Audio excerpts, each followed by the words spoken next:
Romano, James Stewart, Del Teague, Here. Tommy Torres, He's having problems signing in. William Vega, Here. Maria Vieira, Present. Stephen Weidberg,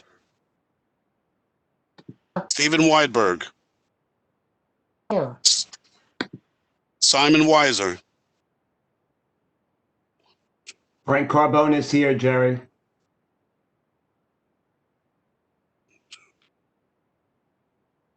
And I just had to log back on because it just separated. This is Tom Burrows. 23, including Mr. Burrows. Sorry. You got Frank Carbone, Jerry? Yes, sir. Thank you, my friend. Jerry, did you get Argento? I was having Gino Argento, I have you. Thank you. Thank you. Simon Weiser. Simon Weiser's in the house.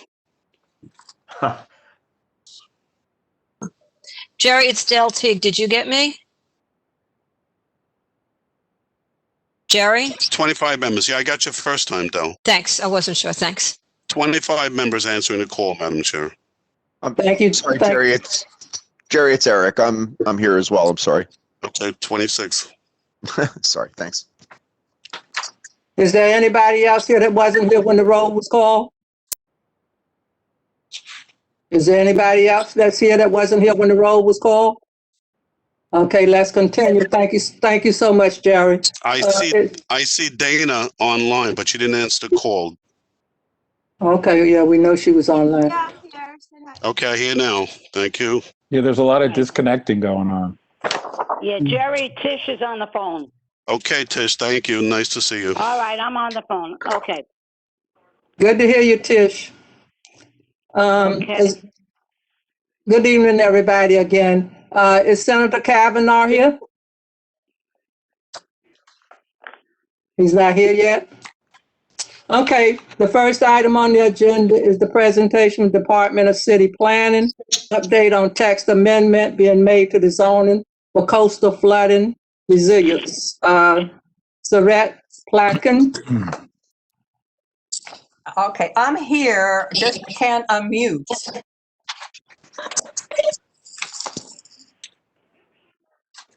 We can hear you. Hi there, this is Sari Placken. I have a PDF that I would love to share. Sorry for not sharing this in advance. Can I share this with you now at the BKO1 email address? Is it possible that we could get permission on the WebEx? Sorry, this is Katie Ferrara. I'm presenting with Sari this evening. Okay. Ms. Placken, I know you emailed me and asked me for some extra time. We're going to let you go a little extra, but please be as brief as possible. Sure, no problem.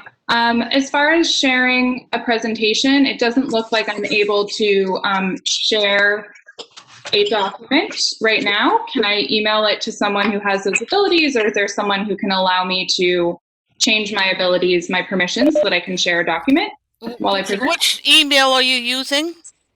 Which email are you using to access the meeting? So I'm going to try to get you on. I'm on splatkin at planning.nyc.gov. Okay. Thank you. While that's being worked on, I will just briefly introduce this work, and we will, as mentioned, try to be as brief as possible, but this is an extensive amount of work that's gone in essentially since the year after Hurricane Sandy, with the goal of having zoning text applicable throughout the city's floodplain and beyond to prepare for future coastal flooding risk across the city. It's involved a lot of lessons learned from this community and others from the parts of the temporary text that was put in place as an emergency response for building back after Sandy.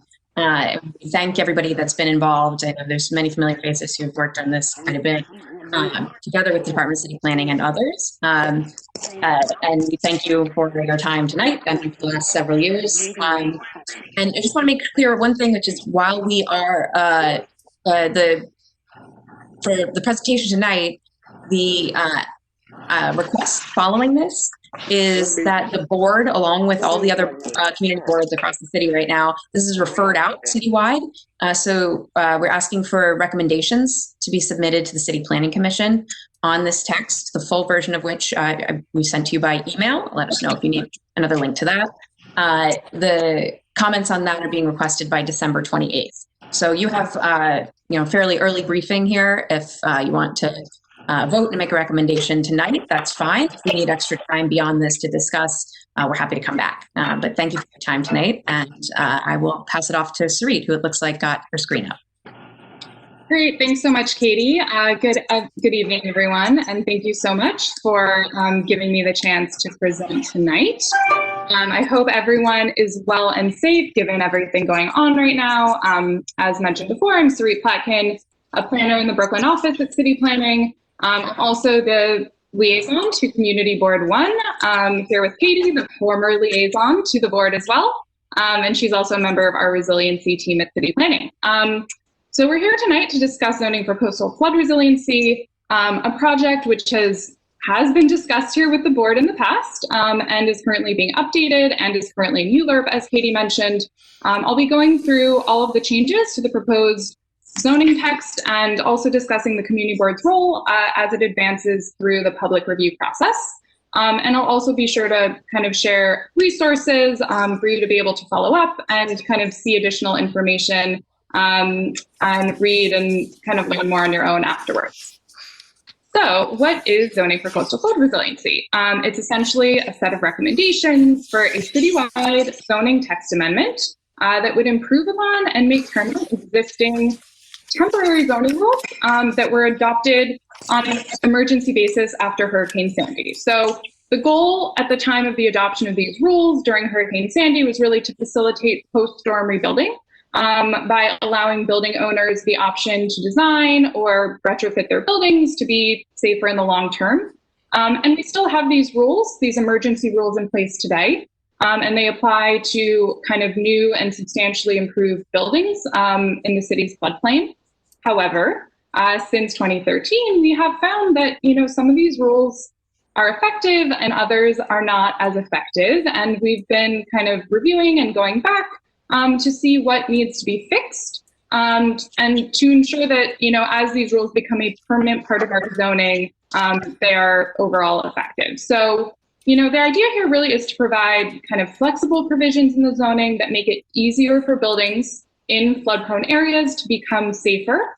And also in doing so, we can't only make, it's not only about making the building stock of New York City safer, but also making it more able to withstand future flood events. And we can make it easier for building owners as well through these new rules to make it easier for them to comply with the federal requirements for floodplain construction that are reflected in New York City's building code, and in turn save on flood insurance costs. So what will this proposal do? We have 4 overarching goals, as you can see here, on a number of, as well as a number of specific recommendations that fall under each one of them. We're going to go through all of them today. And the goals are really directly shaped in response to ongoing outreach that our agency has been doing since 2013, and is really informed by the issues that we've kind of seen in communities in flood-prone areas during this time, issues that these communities are still facing. So goal number 1 is to encourage flood resiliency throughout the city's current and future floodplains and allow buildings to be built to precautionary standards that take into account increasing flood risk. Zoning for coastal flood resiliency would expand the applicability of the current text to a broader set of buildings that could be exposed to flooding in the event of coastal storms.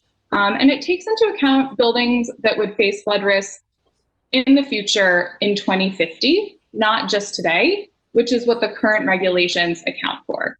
So it would allow the city to advance resiliency in the longer term, as it would permit those living in these areas to proactively undertake resiliency improvements, even if it's not required by the building code. The next goal is to support long-term resilient design of all building types by offering flexibility in the zoning framework. And we have a lot of different types of buildings within the city's floodplain, so it's really critical that we, provide enough flexibility in zoning to address all of them.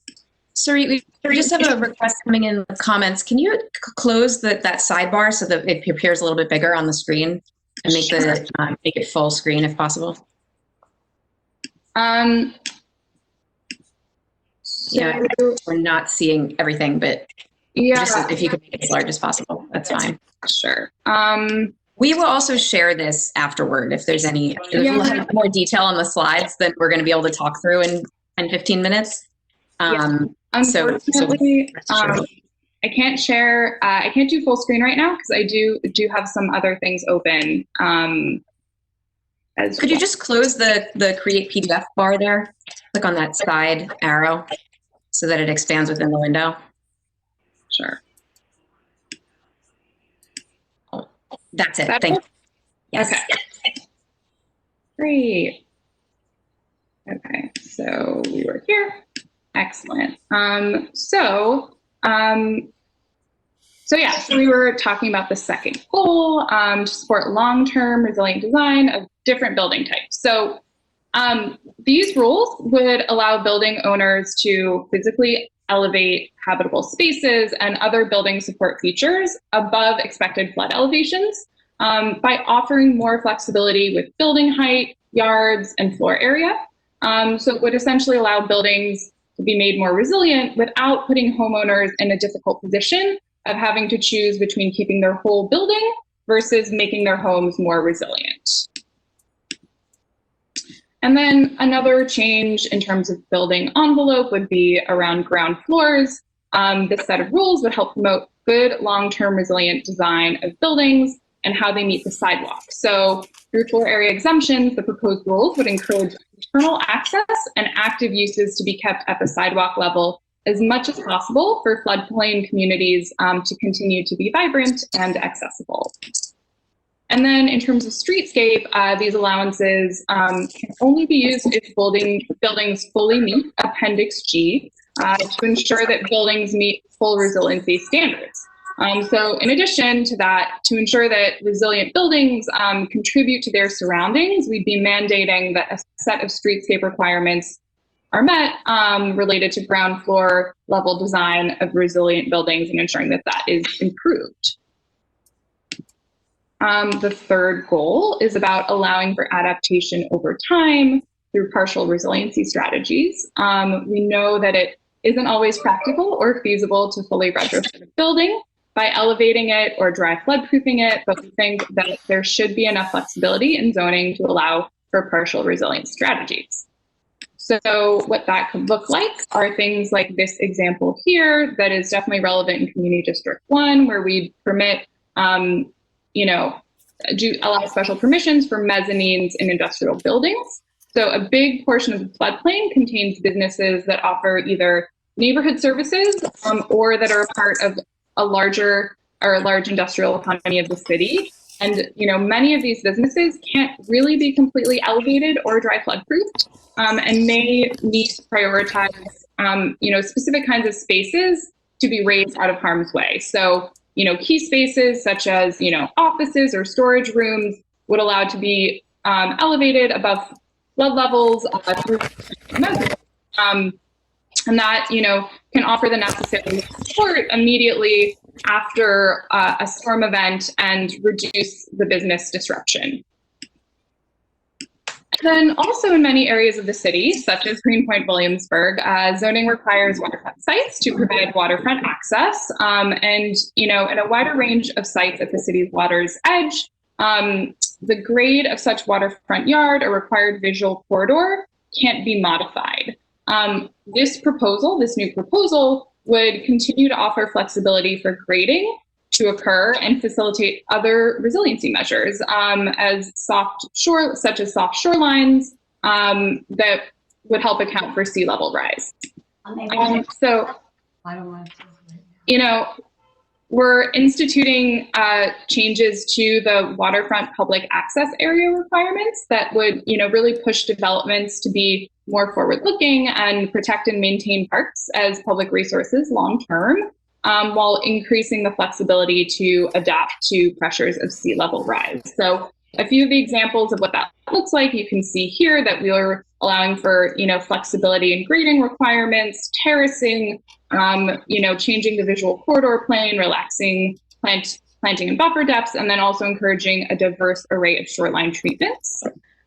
Here's zooming in on one of those examples, the 5-level or elevated walkway, which would include, a path both close to the water as well as an elevated one for times when the high tide affects the lower walkway. And we know this is, relevant given the extensive waterfront access throughout the community and anticipated future waterfront access.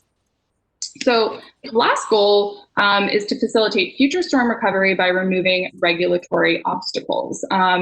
And here, rules that assist, these are rules that would assist with the reconstruction of damaged buildings after a future storm or other type of emergency should be readily accessible to expedite the city's response and recovery. And the goal applies to rules that would mostly be on the city-wide level. A couple of examples, Hurricane Sandy showed us how a storm's effects can go, beyond the floodplain, especially across our energy grid. And this proposal would allow power systems, generators, solar energy systems, fuel cells, batteries, all of it to be considered permitted obstructions in areas across all zoning districts to facilitate their installment. Another example would be ADA access. In addition to ensuring that all areas of the city can easily provide ADA access, the proposal would classify both ramps and lifts as permitted obstructions in all required open areas to facilitate accessible designs. And so, that's the overview of this proposal. In terms of next steps, the citywide text amendment is being referred out to community boards, borough presidents, city council, the full ULERT process. Community boards are being asked to submit their recommendations to city planning by December 28th. So there's still some time, and we're here to answer questions tonight, and we'll be available to answer questions between now and December 28th. More information about this is also available on our website. You can read the full text there. I know you've all been provided materials already, but we're happy to provide any additional information that would be helpful. And thank you for the time. But we're here to answer any additional questions. Believe it or not, this is sort of the short version of this. Sarit, I think you have controls. I lost my controls here, so you have to turn that back. Okay, no problem. Lost control. Happy to return the control. 1 second. Let me just get situated here.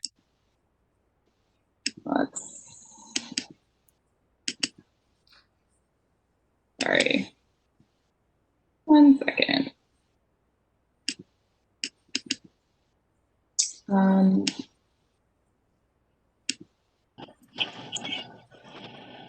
Trying to.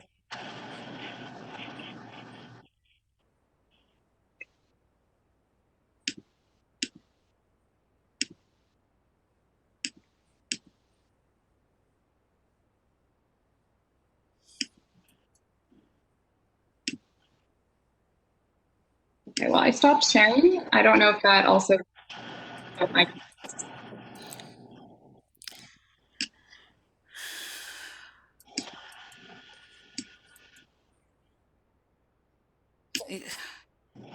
See, you still have the presenter. You have to turn that roll back to me. Okay, 1 second. Let me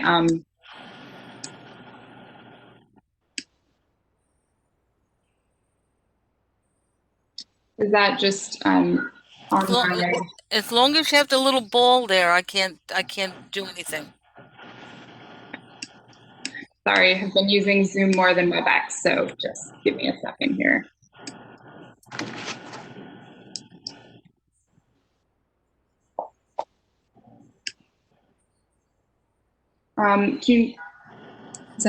function through the panel, the participants list? I'm not seeing the same screen as Sarit.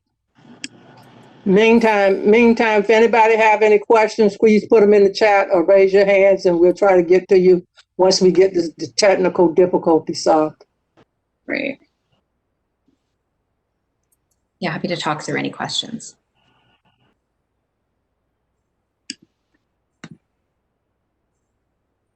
Yeah.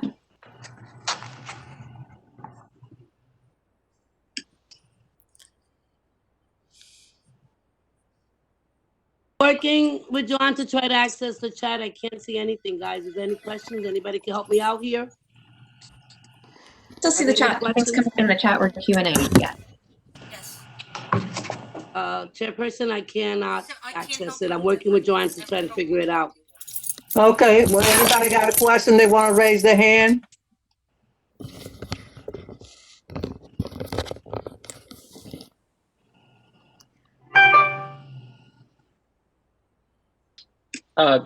Chairperson Fuller, this is Willis. I'd raise my hand. I have a question.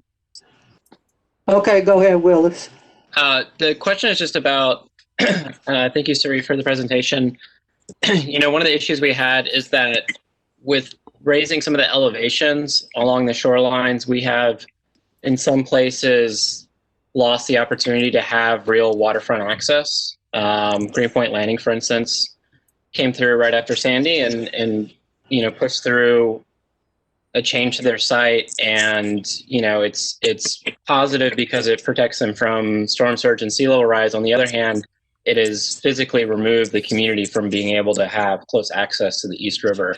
And so I'm wondering if you all could speak to the dynamic and how zoning regulations don't prevent people from having a close relationship. There's great examples in places like Long Island City, where resiliency is built into the shoreline, so it's built to flood, and then other plans like the for Manhattan, the city's trying to do, is elevating and losing this tidal connection to the waters that surround it. Katie, can you answer? Yes, yeah, I think Sarit has stepped off to get the permissions in line, but I can speak to that. Thank you for the question, Willis. It's kind of speaks to the extent and detail that we haven't really had a chance to get into tonight of the proposed text changes to 6200 of the zoning, which defines the waterfront access regulations and what those shoreline looks like in those waterfront public access areas. And it's not only about raising. Oops. There are elements we highlighted about expanding the ability, making more flexible the ability to raise the visual corridor and parts of the shoreline. But as Sarit mentioned, there's also additional permissiveness for soft shorelines, as well as an optional adjustment to where the shoreline's measured from to accommodate more flexibly the tidal changes actually entering part of the site. And so we've tried to add in as much flexibility as a site might be able to take advantage of there, knowing that a combination of shoreline and hard infrastructure will be necessary among the options for these sites. Successful. Sorry? Yeah. Hi. Supposed to give me 10% off. Is some- Because that's what me and Ron agreed to. So Somebody's on the phone that's interfering with the meeting. Please mute your mics if you're not speaking. It's Chair Chella. It's Chair I'm Chella. sorry. I'm here, Madam Chair. I'm sorry. I was talking to my wife. I'm sorry. I'm present. I'm having a hard time going in and out. Thank you. Sarit, could you sign out and try to sign back in? Because I think you're holding up the I can't do anything because you got the presenter.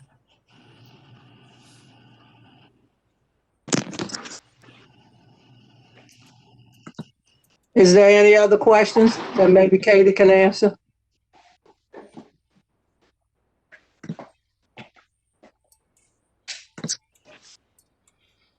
Hey, Alice, can you hear me? Jan? Yes, Jan. I guess my question is that it'll sound probably, I mean, it may not sound like it's directly related to what you're doing. I mean, it's on resilience. In the plan for the city, we're looking at infrastructure and buildings and, I mean, did you highlight any particular areas in the Williamsburg Greenpoint area that besides the waterfront that you think is really prone to flooding and other things that you're looking at? I mean, what are our most important areas that need attention? That's one. And the other is, how does this relate to, does the planning, do you have any role, or who does, in helping people that are living in the community work out their own evacuation and other plans? People begin to prepare, keep having disaster. How are we being prepared? With Red Cross is certainly not doing it. So do you have any role in connecting what you're doing to people, leaving people doing things, people organizing for resilience themselves? Yeah, absolutely. Those are great questions. So just to take a step back, thinking about where this proposal fits in with the city's goals and range of work on the goal of resiliency, it really is a multiple lines of defense approach is how we think of it. And this particular aspect, what Department of City Planning can do through the zoning code, is really about buildings and homes and property, and finding ways to ensure that these investments that people make in their property can help them withstand the risk of flooding in the long term and recover quickly. But that's of course only one part of the investment and the city has together with the state and federal government for things like shoreline infrastructure, drainage work, as well as emergency preparedness. So talking about preparing individuals for maybe something like evacuation or recovery. These are things that we do work together on messaging with our New York State Office of Emergency Management, among others, so that people often have questions about flood insurance and not only how they can get it, but how they can reduce the cost to them, and we have resources and we can connect people with information on that. It's kind of in addition to the zoning goals that we have here that are kind of before you tonight, but it is something that we think about all together as a defense preparedness for resiliency. In terms of the areas that are kind of most at risk or need attention, in terms of the risk of coastal flooding, I can share a link here. Actually, we have maps up of each community district. We have them online. And probably the most important one that you'll want to take a look at is the first one in this package. I will send a link. I kind of can't talk and type at the same time, but I will send it in the chat to make sure that you take a look at where the expanded area is. If today we regulate in what's called the 1% chance floodplain. So some might call it a 100-year storm. It's kind of the high-risk flood area.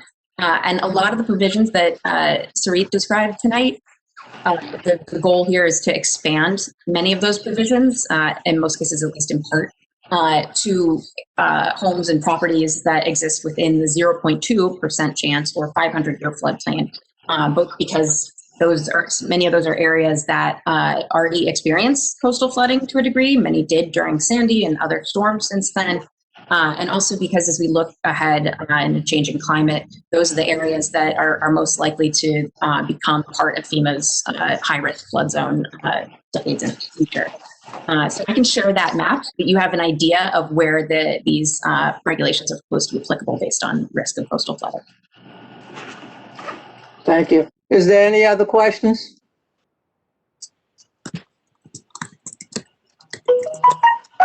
Katie has a question. I believe that the huge East River Flood Control Project has a hard edge raised shoreline. If so, why is this? If you are recommending soft edge shorelines, I know Willis asked something similar, but could you address that project in particular? Katie Napodowski. I can't necessarily give all of the details about the East Side Coastal Resiliency Infrastructure Project. We can get you information on that if it's like a follow-up conversation you'd like to have. I just can't claim to be the expert on that work. Overall, that fits in within kind of the multiple lines of defense approach that I was sharing. So the east side, that's going to be eventually more protected by the investment that's going on, at least in the case of some types of storms. We'll also be getting these same zoning changes or the same zoning amendment, text amendment for their floodplain as we're discussing tonight. And the idea is that in areas, it's appropriate to have kind of multiple lines of defense. So we will continue to have storms and events that can cause flooding, and we don't want to depend on just quality buildings or just the infrastructure that happens to be in that portion of the coast or of the neighborhood. So these are work that we're taking on, kind of layering on top of each other. I think that you mentioned shelf edge shorelines. The infrastructure project is a bit different than what we're anticipating individual property owners are going to do on their waterfront public access areas. And we know after the last several years, especially many of the property owners that actually own land up to the shoreline and have to develop those waterfront public access areas are interested in having the flexibility to put those soft shoreline elements in. And that allowance is being proposed in this text. Thank you. Is there any other questions? Thank you so much, Sarith and Katie. I really appreciate you coming. Thank you so much. Be well, be safe, and stay healthy. Have a good evening. Yeah, you too. Folks should feel free to reach out to us with any follow-up questions. We're always available. Thank you so much, Sarith. Take care. Okay, have a good evening. Senator Kavanaugh. Understand Senator Kavanaugh is here.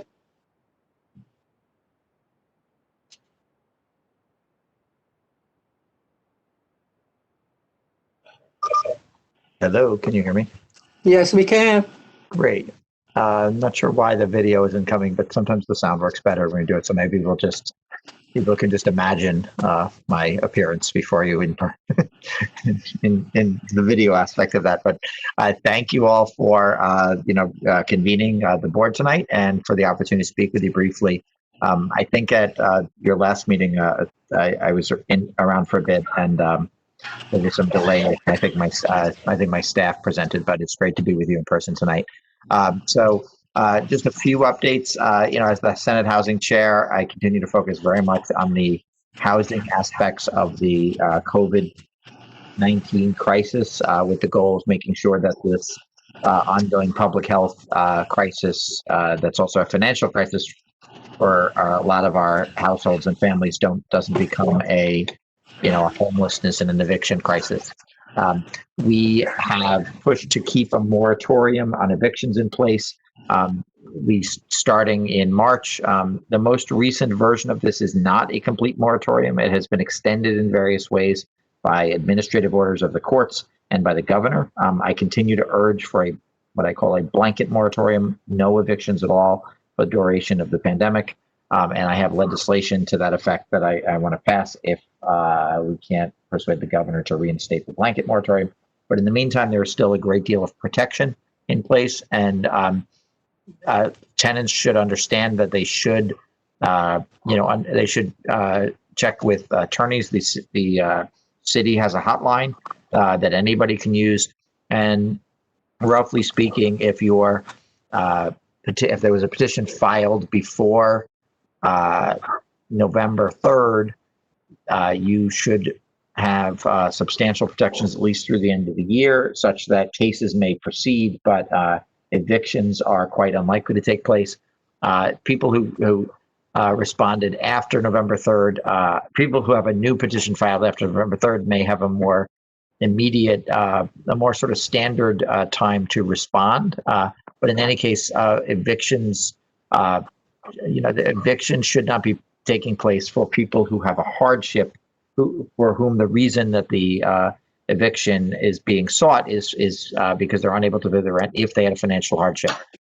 It has gotten, unfortunately, more complicated than I believe it should be, but we are still monitoring that and pushing for the the most tenant protection we can get going forward.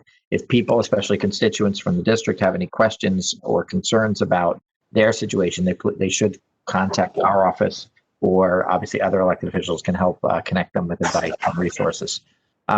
We've also been focused very much on the small business situation. We know that the small business really are the anchors of our communities, and they're really struggling to stay open and pay rent and their other expenses, including property taxes. We did take legislative action to give the city broad discretion to reduce or delay property taxes or waive fees. So far, the city has not taken very broad steps in that area. But we have, in the meantime, proposed an additional piece of legislation that I've been working on with Yuleen New in the Assembly and Council members Brad Lander and Keith Powers in the City Council that will create what we're calling a small business recovery lease program. This would be the proposal is that the city would restructure and reduce property taxes for an extended period up to 10 years. And in exchange for that, the landlord, property owner would extend an affordable lease that restructures any existing arrears and provides for stability and affordability for our small businesses, also over a 10-year period. So the idea is the state would authorize that, and then the details of that would be worked out at the city council, because ultimately it would be a city tax program. But the state, we've been working to get support for this in the state so that we can, pass the legislation as soon as we're back in session. I know there's been safety concerns in the neighborhood around the BQE, and some folks living in spaces under and around that. We have been working closely with Breaking Ground and DHS and the Office of Health and Mental Health to ensure that people have access to the service they need, and to make sure there are cleanups, and we're keeping everybody as safe as we can, including obviously people who find themselves living in that circumstance, and also making sure people in our community feel safe, and that order is being maintained as well. There was a cleanup in early October. I think it was the 7th, and we're continuing to monitor the situation. So please, and work with the community board. So please do reach out to our office if you're listening and you have concerns about that. We're also planning a North Brooklyn Town Hall soon. We don't have a date yet, but we're expecting the Senate office will hold a town hall meeting specifically focused on North Brooklyn. So we'll be getting information about a date about that out very soon. We expect it'll likely be in early December at this point. There's obviously a lot more going on. We continue to monitor the infection rates and the other data around COVID.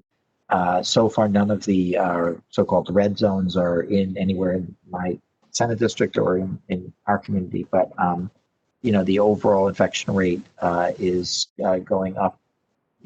Gradually, we're in a position that would be envious from the perspective of other states, but it is becoming a real concern. So just continue to urge people to take as much precautions, social distancing, and especially avoiding indoor gatherings and wearing masks as needed. I think I will stop there. I know you have a long meeting and lots of folks. I'm happy to take questions if people have them. Tom Burrows has a question. Yes. The senator mentioned working with community boards to deal with the issue under the BQE and the homeless issues. As chair of the Public Safety and Human Services Committee, who just had a meeting with all of my committee members who are very, very concerned about what's going on in the BQE, that's news to me. Really? Yep. Okay. I know my staff has had conversations with the city and the state agencies. I thought the city is not the community board. The state agencies are not the community board. We are the community board. That's why I'm here, Tom. And I thought we had also had conversations with you, but I stand corrected, and I will call you. I'll call you tomorrow or Thursday if you want to take the holiday. And I'm hoping that the assembly office, new assembly person, will be active with this as well. We should talk with her as well. I can reach out to her if you'd like as well. Well, we have a meeting on December. We have a meeting coming up where we're trying to get the city to show up. So maybe somebody from your office can show up, which is December the 3rd. Okay. specifically about this issue. We will certainly be there, and if we can be helpful in trying to get the city to show, we'd be happy to do that as well. Great, thank you.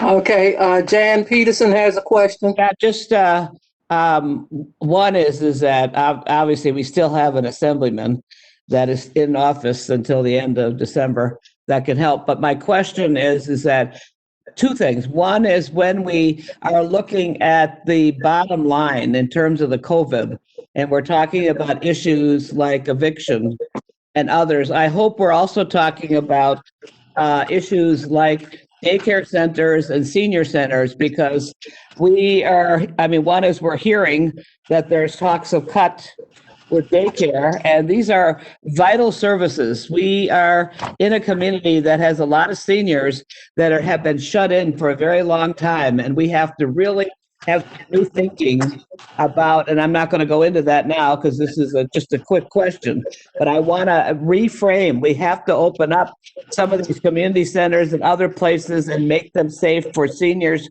to be able to use them and get out of their apartments. So there's other emergencies. And the last is that you mentioned about the non-eviction. When you are aware that our community has a lot of small landlords. I'm one of them, I suppose. And when people are talking about no evictions, how are you dealing with the fact that probably the people that charge the least in our neighborhood for rent are the small landlords in these 2 or 3 family houses that have been living with people for 20, 30, 40 years? That's it. Yep. Let me take that. Let's just take them in sequence. First of all, I agree with you. We need to make sure we are supporting senior centers, daycare centers, other community facilities. And that is going to be challenging if the budget situation at both the city and the state level continues to be as bleak as it is right now. We've lost massive revenue at both levels, and that's one of the reasons we're pushing very hard for the next federal stimulus to include not only rent relief, which I mentioned, and I'll talk about again in a second, but also relief for the fiscal situation of our state and our city, because otherwise, the situation where lots of tax revenues have been reduced for legitimate reasons is going to make it very hard for us to pay those costs. So we're hoping that the next round of this really is much better. I also do think with the result, I know this is a nonpartisan gathering, but I think the results of next year of last Tuesday's elections bode well in terms of having a robust response, and particularly a White House that believes in supporting the efforts of state and local government. On the housing, I have taken an approach that really is intended to, I'm quite aware that many small landlords are struggling as well as their tenants, and that small landlords play a critical role in providing housing for folks. And you're right, like integrated into the community and often more affordable than larger landlords. My approach to this short term, I believe that it is not appropriate to have evictions going on right now, given the pandemic, just like many other activities that we are delaying and shutting down. I think the activity of putting people out on the curb against their will is just not warranted at this time. I recognize that causes hardship for landlords that are trying to do their best. Longer term, I think we need a program to pay the rent. And I have proposed such a program. Again, we're looking for I've joined a very large group of people who are pushing for $100 billion to be allocated nationally for relief. New York might get as much as $10 billion of that. That's our request.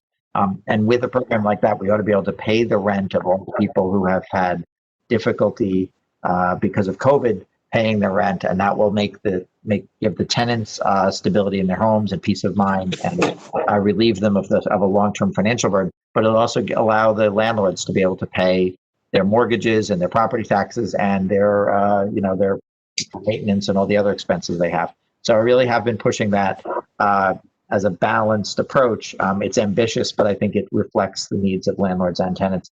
I've been less a proponent of the so-called cancel rent movement, because I think it sort of begs the question of how these expenses are going to get covered. Thank you. Steve Chesler. Thank you, Madam Chair, and thank you, Senator, for connecting tonight. Appreciate it. Continuing on the the financial resources and helping renters and everything else. I'm just wondering, if there's any movement on the state generating revenue on their own through wealth distribution, through taxing the 1%, and like peer to tax and like the stock transfer refund repeal, which would generate billions. If there's any movement on those, which would help that too. Yeah, we both houses of the letters. I certainly take this position, and the leader of the Senate and of the Assembly, who based on last week's election, still appear to be leading their respective majorities. We won't have a change in control of the House of the Legislature, but we are committed to raising revenue as part of a package. I just caution people that the many billions of dollars that we're going to need are not going to come just from instant tax increases. So I support, I've long supported, I voted for personal income tax surcharge on very rich people at various times over the years as an Assembly member. I continue to support revenue enhancement and everybody paying their fair share. But we need both that and a substantial infusion of money from the federal government that has an ability to borrow and spend in a deficit mode that we just don't have at the state and local level. So I should have mentioned also that we're committed to revenue because it is an important point, but we're going to need many billions of dollars from the federal government as well. Thank you. Joe Gross. Yes, good afternoon. Would like to know if any protection is for commercial renters. Any protection from eviction? Yeah, so there is an eviction moratorium in place for commercial renters as well. It's actually more straightforward at the moment than the residential one, which has sort of complicated assessment of the timing of the underlying arrears and the hardship and how it relates to the lack of ability to pay rent. But there is an eviction moratorium. I don't want to. They've been extended a few times. I don't want to quote the date off the top of my head. I should know it, but I can get back to you about the specifics of that. But that is something that the governor has extended periodically throughout the crisis, and it is in place at the moment. And just to note, we're going to have the same issue with lots of people having rent arrears, and so the program I mentioned is intended to try to address that at least partially and make sure that our businesses have the resources necessary to to sort of to stick around after this crisis is over. Thank you. Santa Michelli. Good evening. You mentioned before, you remind us, this is more in regard to COVID and safety. You remind us about wearing masks, avoid public gathering, and so infection rates going up, but my question is something so visible, there was an article on the New York Times, so it's general common knowledge, is something we experience every day.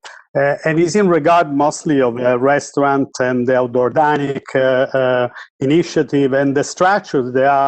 They were supposed to be open structure. The whole idea was to have an open outdoor space for the proper, health reason. But lately they're all becoming, today I was walking, everybody was building, was putting plastic, glasses, windows either, so they're becoming practically indoor structure. They're in closed space, already scientists have spoken about this. It makes no sense, and what are we going to do? Because it's something we've been seeing for a while, and beyond the distance, so nobody's definitely respect the 6 feet, so it's something for somebody like me that I've been very religiously respectful, of this rule, because I believe they are fundamentally important, for our next future and our recovery. But I don't see anybody enforcing this, so can we do something? Nobody's monitoring, nobody's controlling. It seems now there is such a huge build out. Can you please ask your question? Please, the question is, what can be done? Because this is something that hasn't been taken control of, and people is investing money to do work they shouldn't do. It's an important point. I think we should, a lot of the enforcement so far has been about crowds of people not obeying masking rules and social distance. But I think it's a fair point that if structures are, if supposedly temporary outdoor shelters are built in such a way that they end up effectively being enclosed spaces and they just happen to be on the street or the sidewalk, that doesn't help much.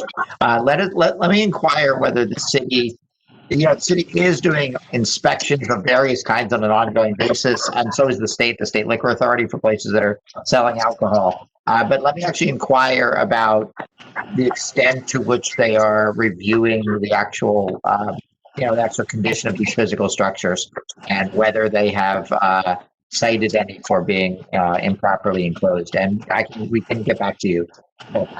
Please, that's very important. Thank you. Yep. Thank you. Dana, Rack.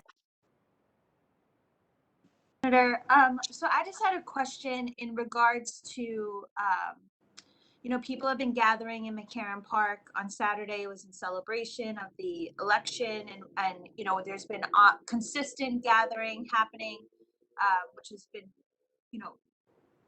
wonderful to see. Juxtapose that to NYPD response to gathering. And I know there are other senators who have been very active in the protests, other elected officials. Senator Schumer came to McCarran Park on Saturday. And as we see what's going on with the NYPD, and not specifically the 9-4, Captain Fahey and Captain Hardell are extremely responsive, accessible, do the best that they can to work with the community. But we understand it's a top-down approach when it comes to the protests. And I want to know how is your body holding the NYPD accountable for the safety of people gathering and ensuring that people's rights are not being violated, and that officers that are not being sent from other places to, essentially hurt or harm people that are acting within their constitutional rights? Well, it's an important question and a complicated question. I mean, I haven't been to a gathering in McCarran Park. I probably should. I have been out. It's a big district, and I've been to a lot of protest gatherings. From the beginning of this, this very new and important, movement to push for change. I also was, the Senate and the Assembly went to work. Very early and passed a very broad package of legislation that is intended to provide all kinds of mechanisms for accountability, to restrict certain, physical maneuvers of police that have endangered people, and most significantly, to make sure that people's disciplinary records are open for review, so that if an individual officer has a history of problematic behavior, that can be identified and addressed. But as you note, some of this does not seem to result from individual officers acting badly, although there's certainly been many instances of that, and those need to be investigated. I have been critical of the police department to the extent they seem to have, sometimes as a matter of policy, as a sort of formal approach coming from the top, use techniques like kettling and other things that seem to involve police engaging in force against people who are being entirely peaceful. It was especially problematic and frequent in the early days of the curfew we had. I made some public statements then, but I continue to have these conversations and speaking with our precincts, and also just sort of try to monitor what's going on in the street and hearing from community organizations and others. So, if something's going on in McCarran Park, that I've spoken to some of my colleagues who've been there, and I probably should have gotten there by now, but I'd be happy to come out and talk with people about this some more. I just want to reiterate, though, I do believe that the 9-4 and the leadership there is extremely responsible. That's good. And I think that the focus has to be on what's coming out of 1PP as directives and strategies versus what's happening hyper locally. I think that has been my experience as well. And I have a lot of police precincts, obviously, across the district, and I've tried to stay in touch with the leadership. And I think, we've had some incidents in Lower Manhattan that do not seem to emanate from the local precincts either. So I agree, it's an ongoing issue. And I urge, people should be protesters should be peaceful and respectful, but obviously police officers should not be engaging in forceful behavior against people trying to express their constitutional right. I feel very, very strongly about that. Thank you. Thank you, Senator Kavanaugh. There's no more hands up. Do you have any closing remarks? And now just a great word of appreciation for gathering and continuing to provide this forum for our community and all the work you're all doing. And I will, we'll be in touch. And Tom, I will call you soon. I assume your meeting will go on for a while, not tonight, but I'll give you a call. Thank you, Senator. Be safe. Please don't call me tonight. That's what, you seemed anxious to talk. So I have really good news from California I have to deal with once this meeting's over with. So that's a beautiful thing. Okay, I will call you soon, but not tonight. Thank you. All right, thanks. All right, take care. Thank you, Senator. Yep. Okay, the next item on the agenda is a presentation on textile waste, New York City. Sharon Silverman. Are we able to share the screen now?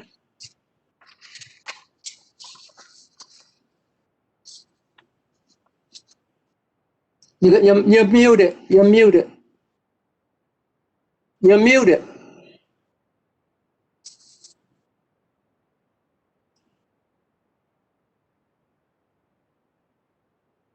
Hi. Hi, Sharon. How do I get control? I'd asked this in the chat, and the host said that you would give me control of the screen to share my screen. The host has to give you the permission to share the screen. Yes, I put you down as a presenter, so you should be able to pull it up.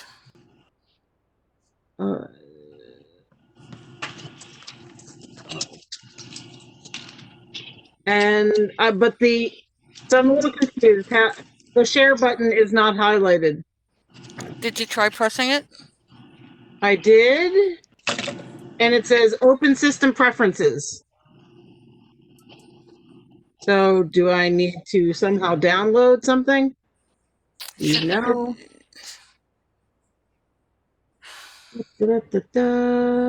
And I'm back at a confused place. What do I need to do? Privacy, firewall, vault, general. A login password has been set for this user. Right, password. I am really confused as to what to do here. I'm more used to Zoom than I am to Cisco, the WebEx. I'm happy to also just email it to someone and you guys can control it. That's fine. Not a very long presentation. You can share, if you go on top on the menu bar, share. You want to share a file? Share, yes. Share file. Okay. Now, desktop. Okay. I have this open. I'm sorry, guys. I wanted to try and get this arranged ahead of time for a board presentation.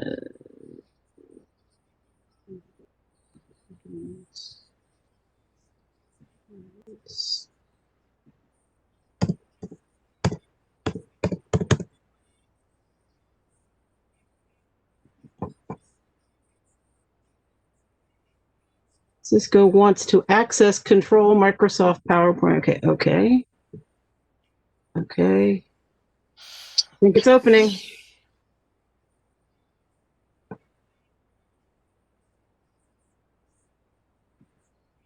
Can you all see that? I can see it. Excellent. And let me just make sure. Oh, I can scroll this way, right? Okay, perfect. Hi, ladies and gentlemen. My name is Sharon Silverman. I am a fashion designer here in New York City and have been for, 3 decades. I came to New York after I finished undergrad, but to do more undergrad at Pratt.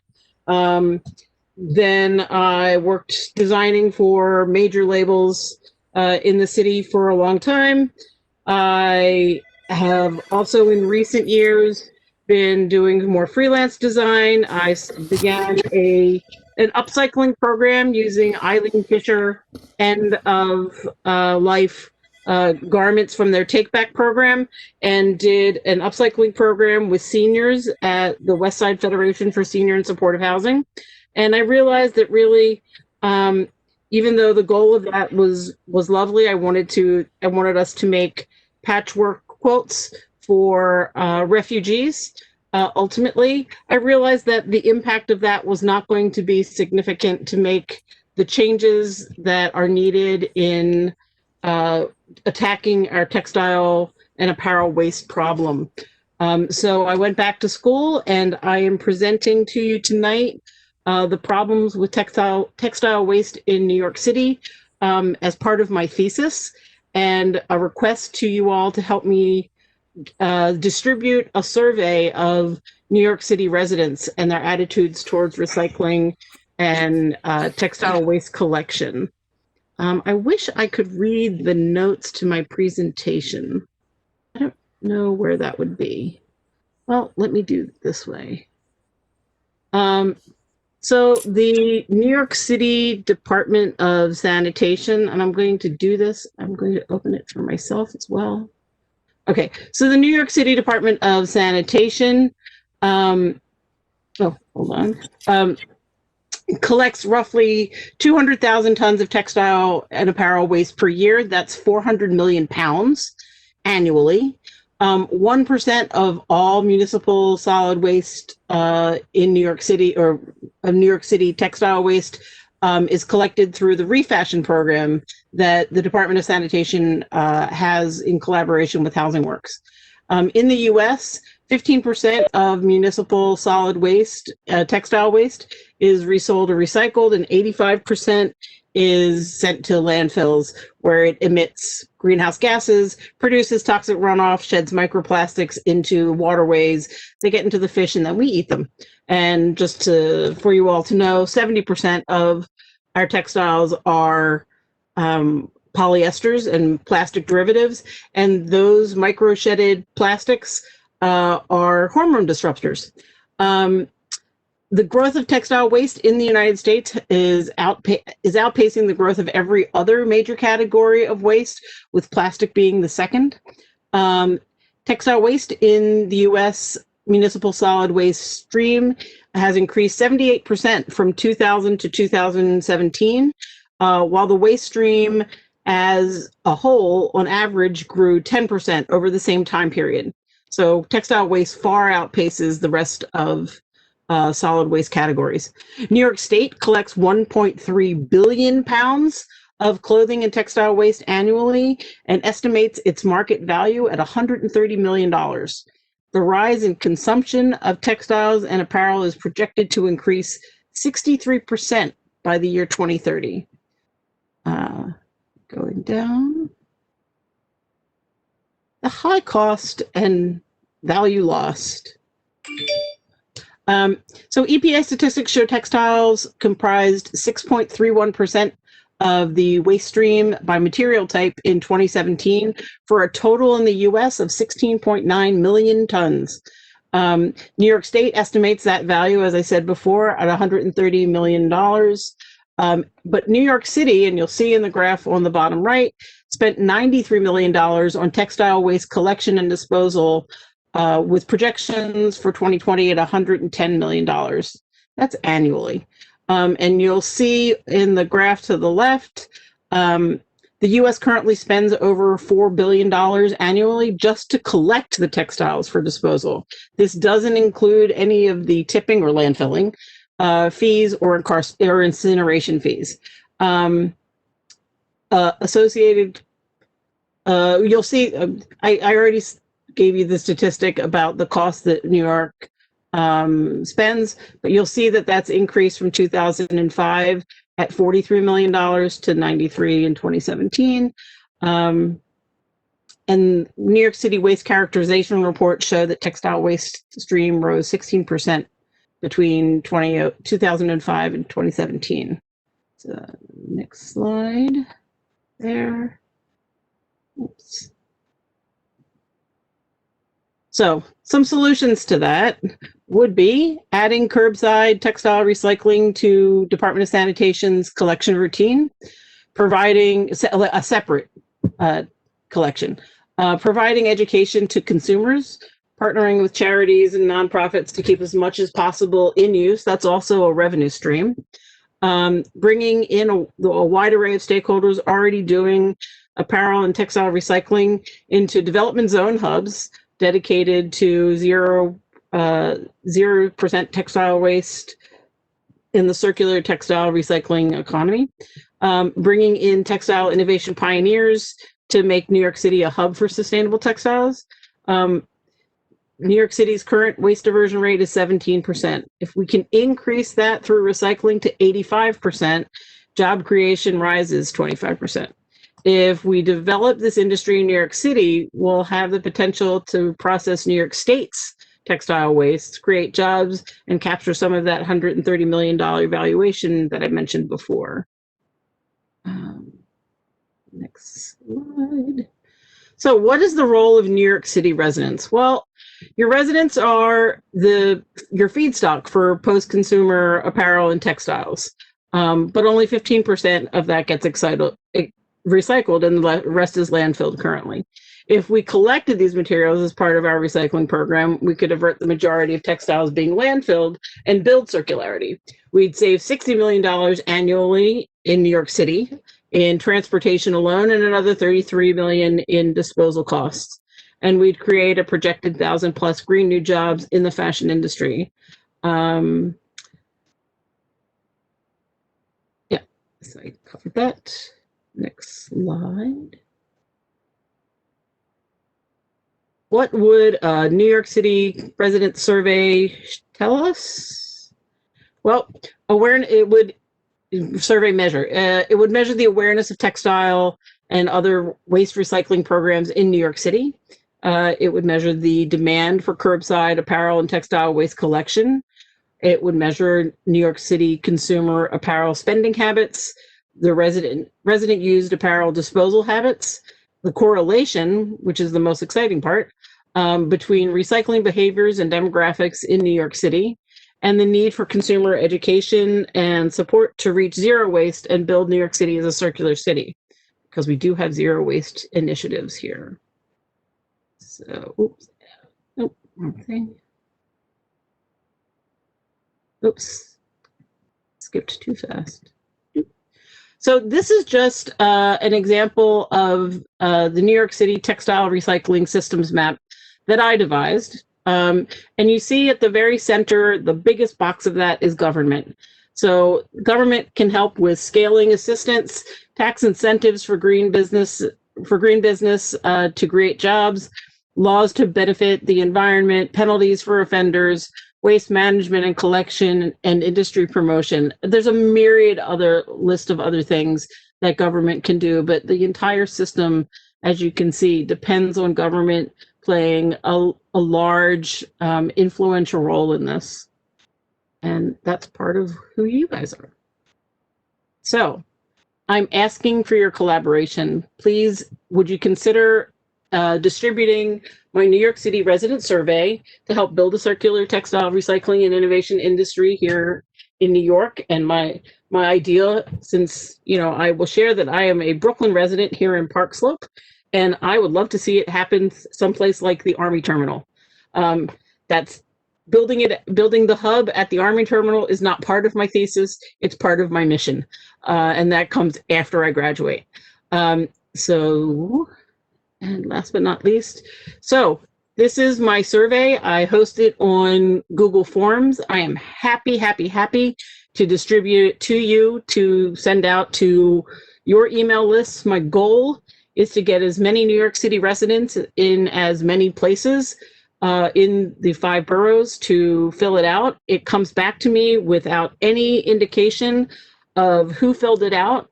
I have no list of emails that it was distributed to, so that's completely secure, and I receive it in the form of graphs, charts, and numbers. Google Forms, in case any of you haven't used it for surveys, is quite robust. It's very nice. Any questions? Thank you, Sharon. Simon, I see you got your hand up. Do you have a question for Sharon? Simon? Okay, I don't see any, I don't see any hands up. Is there any questions? I have a question. It's Tion Brooks. Okay, Brooks. Hi. Thanks for the presentation. This was really great. What are the current options that we have in the city for textile recycling? So, I mean, I actually have a bag of clothes that are broken jeans, unread bed, and I've been looking for a place to take it. And like, I just found like where I can take things to get recycled, like electronics, but what are the current things and what can we do to help improve the knowledge of like finding where these things can go? Whatever you do, I would beg you not to ever throw them in the waste stream, in the garbage. For now, your best bets are your local charities, which will try and sell some of it to other New York City residents and thrift shops. And the rest of it will be bundled and sent, usually if they have a no landfill commitment, and I would ask them, that it'll be bundled and sold to aggregators who sell it usually to countries overseas. If that's not part of the politics you wish to play a part of, I would tell you you could take pictures of it, of what you have, and put it on eBay and ThredUp and various other platforms to sell it directly if you're so inclined. And outside of that, we don't have a robust recycling for textiles. There are textile recyclers in other states that do some mechanical recycling. Mechanical recycling has been around for 100 years. It is one of the ways that the automotive industry insulates cars. There's been more recent development to use it for chopped up insulation for underneath carpeting. If you see those like felted carpet pads, and to also use it for insulation in building. The other place you could probably take these textiles for processing would be fab scrap. That's in the Brooklyn Army Terminal.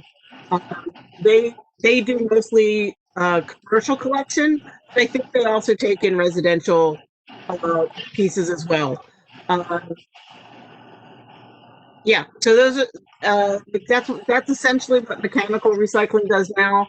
The exciting development in recycling and textiles is all of the companies around the world that are working on chemical recycling, which basically take textiles that have been divided by content using near-infrared scanning technology, or a lot of them, or manual separation, and recycling them chemically back to either their polymer or their cellular format, so that they can recreate new yarns to make new textiles that are like virgin material. Part of what I don't cover in this very short presentation is the impact that textile manufacturing has on the environment. And I mentioned it, but from growing cotton, which is a very thirsty crop, and it depletes the soil health, and fossil fuels, which are what we make all of our polyester and acrylic textiles from, and polyesters don't ever break down in the environment. They don't. They degrade, but they degrade to microfiber that gets into our waterways and is damaging to our health. So I beg you not to throw anything out and to find other methods. There is a list of places that you can donate your apparel and textiles, including boxes that accept textile donations all over the city on the Department of Sanitation's website. Could probably send that out if any of you wanted to email me. And what else can I tell you? You could also take it to any of the lobbies that have refashioned boxes from the Department of Sanitation that end up going to Housing Works. You could also take it to Housing Works or Salvation Army, or what's the other one? Begins with a W. There are plenty of collection places. Thank you. Is there any other questions? There being none, thank you so much, Sharon. We really appreciate your presentation. I will leave my email in the chat for everyone. And please, if you are willing to distribute my survey, I would be most grateful and happy to continue any of these conversations off of this platform. Thank you very much for hosting me. You're quite welcome. Be healthy, be safe. Thanks. Thank you. Okay, next item on the agenda is liquor license. Is there any license on here that we need to point out? If not, we'll move into our regular board meeting. Wait. Sorry, I couldn't find my unmute button. Everybody, please read the lists that go out on the public notice about liquor licenses, new and renewal. We are struggling with how to deal with them. But if you know anything about any of them, please let us know so we can address any issues properly. Catching them after the fact doesn't serve any of us, and we can't have our regular kind of review. But I know that some of you live near these places, go past these places, have heard complaints or good things about these places.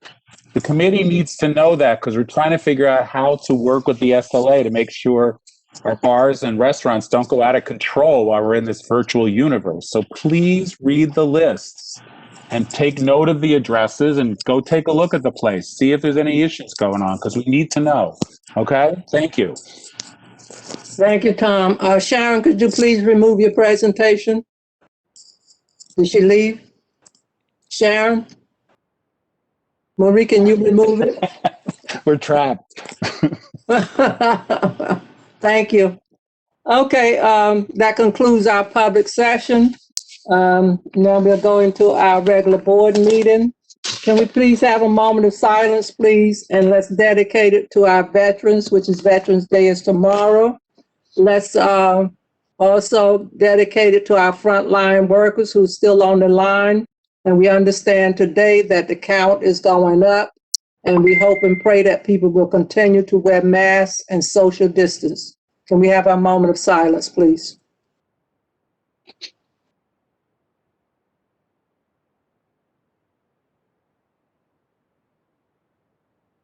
Thank you. Can I have a roll call, please, Jerry? Gene Argento. You said that gets this. Amber here. Tim Bakarowski. Here. Lisa Bamonte. Here. Gina Barros. Here? Thank you. Tion Brooks. Hear me, huh? Here. Tion's here. Eric Berzaitis. Here. Tom Burrows. Here. Iris Cabrera. Yeah. Phil Caponegro. Here. Frank Carbone. Here. Stephen Chesler. Here. Michael Chiricella. Here. Teresa Cinciata. Here. Giovanni D'Amato. Here. Thank you. Erin Drinkwater. Here. Thank you. Arthur Dubinowski. Here. Thank you. T. Willis Elkins. Here. Thank you. Julia Amanda Foster. Here. Thank you. Chair Fuller. Here. Joel Goldstein. Here. Thank you. Joel Gross. Yes. Thank you. Sonia Iglesia. Sonia Iglesia. Here, can you hear me? Thank you. Yes. Moisha Indig. Moisha Indig. Bozina Kaminsky. Present. Thank you. Avram Katz. Avram Katz. No answer. William Klagsbald. Here.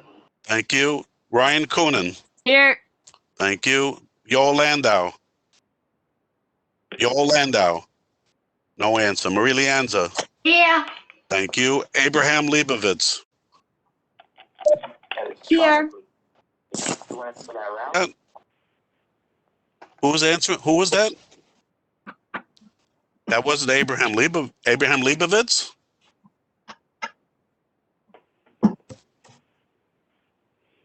Abraham Leibovitz, no answer. Yoel Lowe. Here. Thank you. Trina McKeever. Here. Thank you. Sante Michelli. Here. Thank you. Toby Moskovitz. Here. Thank you. Martin Needleman. Needleman. No answer. Rabbi Needleman. No answer. Karen Nieves. Karen Nieves. No answer. Mario Dahmer. I'm here. Thank you. Janice Peterson. Here. Thank you. Dana Racklin. And what is your address? Dana Racklin. No answer. Isaac Sofer. I'm here. Yes. It's Dana Racklin. I'm here. I got you, Dana. Thank you. Robert Solano. Robert Solano. No answer. James Stewart. James Stewart. No answer. Del Teague. Here. Thank you. Tommy Torres. Present. Happy Thanksgiving, everybody. Thank you. William Vega. Here. William Vega. Thank you. Maria Vieira. Present. Miss Vieira. Thank you. Stephen Weidberg. Here. Stephen Weidberg. Thank you. Simon Weiser. Here. Simon Weiser. Thank you.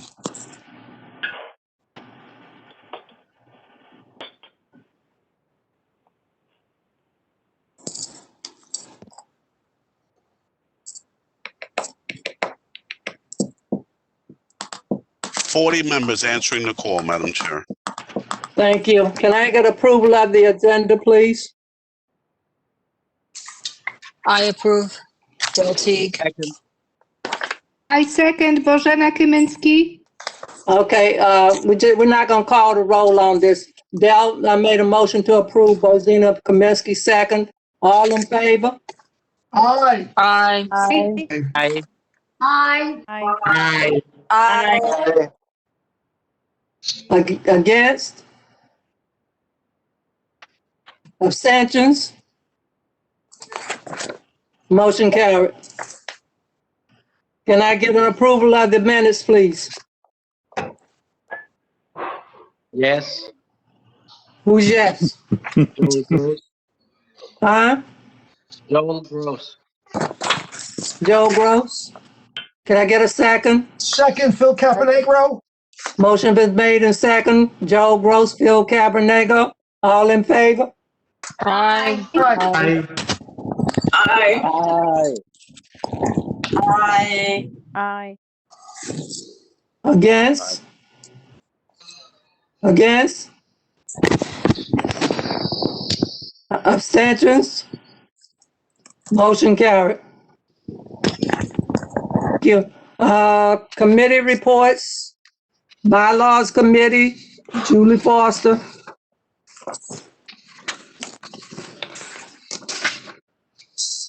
Committee reports, Julie Foster.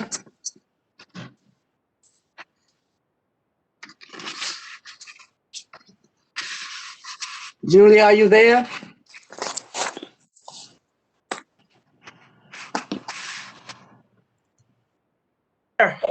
I'm here. Okay, let's go. Okay, I'm having issues with this thing. Good evening, everyone. Good evening. Okay, I gotta get to it. It's like really slow today. Okay. Bylaws Committee. We met. I forgot when I met. And I can't get everything to come up. Come on. Come on. Okay, here we go. Proposed changes by the Bylaws Committee of Brooklyn Community Board, number 1, November 10th, 2020. Due to limitations created by the pandemic and ensuring shelter in place restrictions that prevent the board from holding nominations and elections in accordance with the schedule detailed in the board bylaws. Bylaws of Brooklyn Community Board 1 would require modifications to the following sections. Please bear with me. My computer is acting crazy and I'm hearing every other thing everyone is saying. So I'm hoping you're hearing me clearly. We're going to propose a change to B, nomination. I'm going to read how it read the first time and then also how we would want it to read due to the pandemic, how we would function and do this election. It says, at the regular May meeting, nominations from the floor will be entertained. Now I'm going into the bold writing. With the exceptions of the regular May meeting 2020, where instead at the December 2020 regular meeting, nominations from the floor will be entertained due to the pandemic. All nominations from the floor must be made at the May meeting, with the exception of the regular May 2020 meeting, where instead all nominations from the floor must be made at the December 2020 meeting only. A member may nominate any valid member of the board, including him or herself. Nominations will be closed by vote at the end of the May meeting, with the exception of the regular May 2020 meeting, where instead nominations will be closed by vote at the December 2020 meeting. Can somebody and everybody tell me they're hearing me and they're following me? We can hear you clearly, Julie. Continue, please. We hear you. We hear you. Okay, I got 5 people speaking. Thank you. Proposed change number 2. Changes are additions that are in bold, underline. If anyone is following, those are the changes that we would like to make. A board member who has been nominated may decline the nomination at the regular May meeting or in writing to the elections committee at least 10 days prior to the election, with the exception of the regular May meeting 2020, where instead a board member who has been nominated may decline the nomination at the office in December 2020's regular meeting or in writing to the election committee at least 10 days prior to the election. So solving those changes, we're going from May to December. Unless a formal dereliction of nomination is made in the affirmative member, the name of any person nominated at the regular May meeting will appear on the ballot, with the exception of the regular May meeting 2020, where instead, unless a formal dereliction, I can't even see, where's the glasses, of nomination is made in the affirmative manner, the name of any person nominated at the December 2020 regular meeting will appear on the ballot. You guys with me? Yes, please continue. Thank you, Madam Chair. C, elections. Proposed change number 3. Proposed change, I'm not going to read that again. The election will be held at the regular meeting of the board in June, with the exception of the June 2020, where instead the election will be held at the regular meeting of the board in January 2021. Proposed change number 4. Time should be set aside at the June meeting, with the exception of June 2020, where instead time should be set aside at the January 2021 meeting.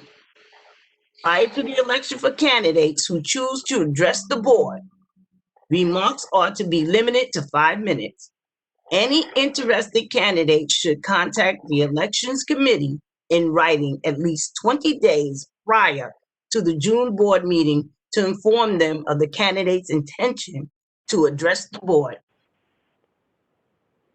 with the exception of June 2020, where instead interested candidates should contact the election committee in writing at least 20 days prior to the January 2021 board meeting to inform them of the candidate's intention to address the board.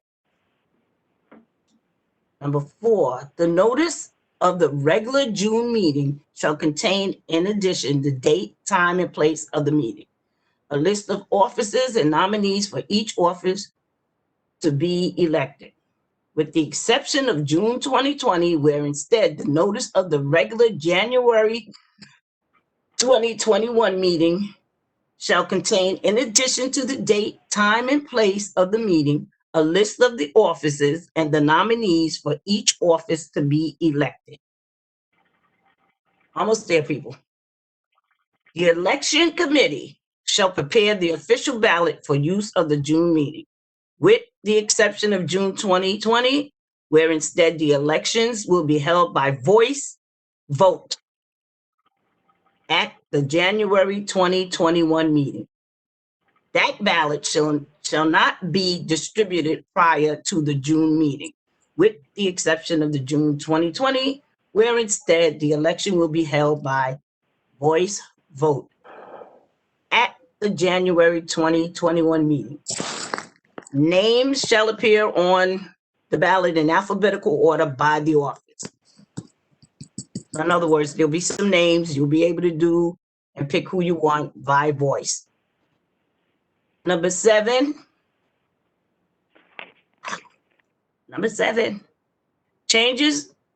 proposed changes are text to remove that is stricken through and additional language to be are in bold. Number 7, it wasn't anything. I don't even know why I'm reading it. Proposed changes for the bylaws of Brooklyn Community Board number 1. This is 8. Okay, we crossed out election committee. Instead it states district manager or assistant district manager shall tabulate the votes cast at these elections and provide the results to the board. The committee shall also prepare the official report of these elections that shall indicate the votes cast by each member. This report shall be part of the official record and be attached to the minutes of the board's June meeting, with the exception of the June 2020 meeting, where instead this report shall be part of the official record and be attached to the minutes of the board's January 2021 meeting, submitted by the Bylaws Committee and Chairperson Julia Foster. Anybody got any questions? I hope not. All I can say is, Marie, all I can say is, I hope I can keep my mind. All these days, I'm totally confused.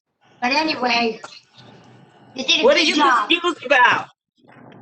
I hope I don't get Alzheimer's or I'm going to be shocked. Are there any other questions? Yeah, Chairperson Fuller?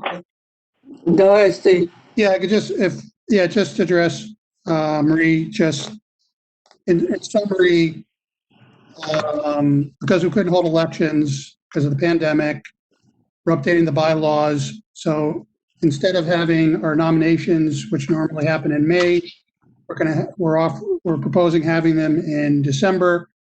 And the elections in January of 2021. So all the language changes related to those two things.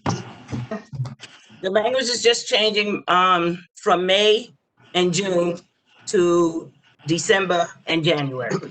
Basically, what it's saying is, like Steve just said, we couldn't hold the elections. We're having meetings trying to fix the bylaws, and we just got it done. Good job. Good job. Thank you. Nice job, Julie. Nice job. Good job, Julia. Julia, it's a great job. Thank you all. Are there any other questions? Thank you, Amanda. I move to accept. Is there a second? Del Teague. I'll second, Trina. Okay. Who's second? Trina. A motion has been made by Dell and second by Trina to accept the adapted bylaws. Roll call vote, please. Is Dell's motion to accept the package? Yes. Yes. See me? Noted. Thank you. Oh. All right. So everyone got this package also with your meeting notice. So yes is in favor of the entire package, no is against the entire package, and abstaining is abstaining on the entire package. Gina Argento.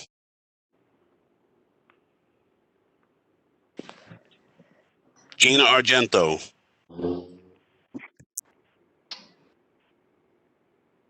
No vote. Bogdan Bakarowski. Yes. Yes. Lisa Bamonte. Yes. Gina Barros. Yes. Yes. Tion Brooks. Yes. Tion Brooks is yes. Eric Brusitis. Yes. Yes. Thomas Burrows. Yes. Thomas Burrows, yes. Iris Cabrera. Yes. Iris Cabrera, yes. Phil Caponegro. Yes. Phil Caponegros, yes. Frank Carbone. Yes. Frank Carbone, yes. Stephen Chesler. Yes. Stephen Chesler, yes. Michael Chirichella. Michael Chirichella. No vote. Teresa Cinciata. Yes. Teresa Cinciata, yes. Giovanni Yes. D'Amato. Yes. Yes. Erin Drinkwater. Yes. Erin Drinkwater is yes. Arthur Dibinowski. Yes. Arthur is yes. T. Willis Elkins. Yes. T. Willis Elkins, yes. Julia Amanda Foster. Yes. Yes. Joel Goldstein. Joel Goldstein. Yes. Yes. Joel Gross. Yes. Joel Gross is yes. Sonia Iglesias. Yes. Yes. Sonia is yes. Bozina Kaminsky Yes. is yes. Moisha Indig. Moisha Indig. No vote. Avram Katz. Avram Katz. No vote. William Klagsbold. Yes. Yes. Ryan Coonan. Ryan Coonan. Yes. Yes. Ryan Coonan, yes, thank you. Yoel Landau. Yoel Landau. Marie Leanza. Yes.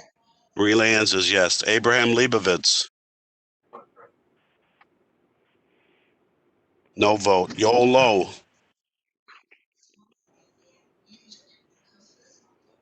Yoel Lowe, no vote. Trina McKeever. Yes. Yes. Trina McKeever is yes. Sante Michelli. Yes. Sante Michelli, yes. Toby Moskovitz. Yes. Yes. Martin Needleman. Martin Needleman. No vote. Rabbi Niederman. Rabbi Niederman. No vote. Karen Nieves. Karen Nieves. No vote. Mario Domerick. Yes. Mario Domerick is a yes. Janice Peterson Yes. is a yes. Dana Racklin. Dana Racklin. Yes. Yes. Isaac Sofer. Isaac Sofer. Yes. Yes. Robert Solano. Robert Solano. No vote. James Stewart. James Stewart. No vote. Del Teague. Yes. Del Teague, yes. Tommy Torres. Yes. Tommy Torres, yes. William Vega.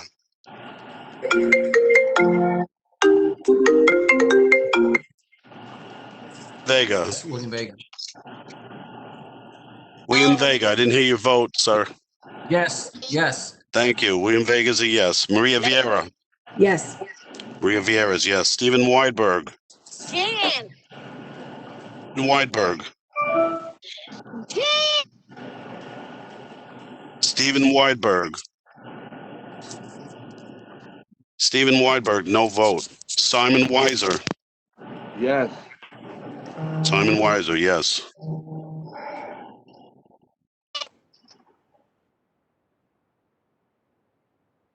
Hi, Jerry. I don't think you got my vote. It was a yes, Gina Argento.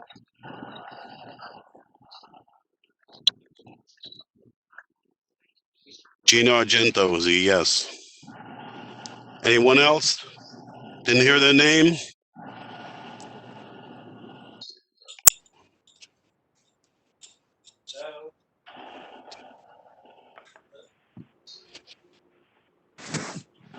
Can you hear me? Steve Weiberg?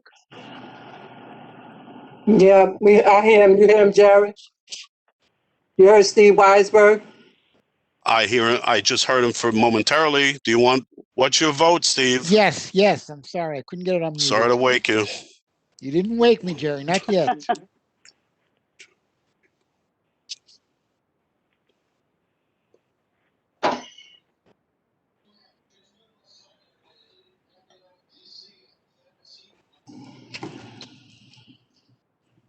So we have 37 in the positive. The question is that 2/3 vote? Because doesn't the bylaws say it has to be 2/3 vote? Is that correct? Yes. Yes. Okay, so 50. Three. Three.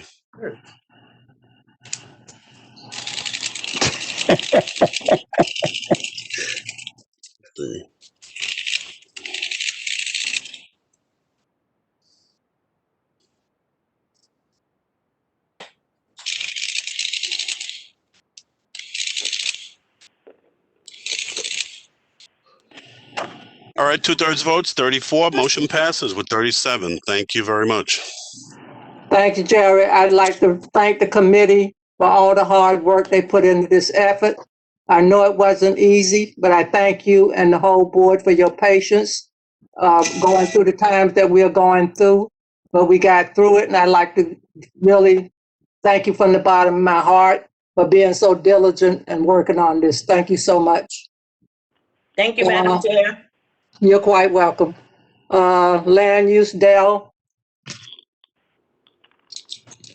Okay, thank you. Good evening, everyone. Good evening. So we, as you all know, there was a presentation at the last full board by the Domino Refinery, David Lambino. They're asking for a modification for the special permit and restrictive declaration, approving the change that they made to the rooftop, giving the glass dome top.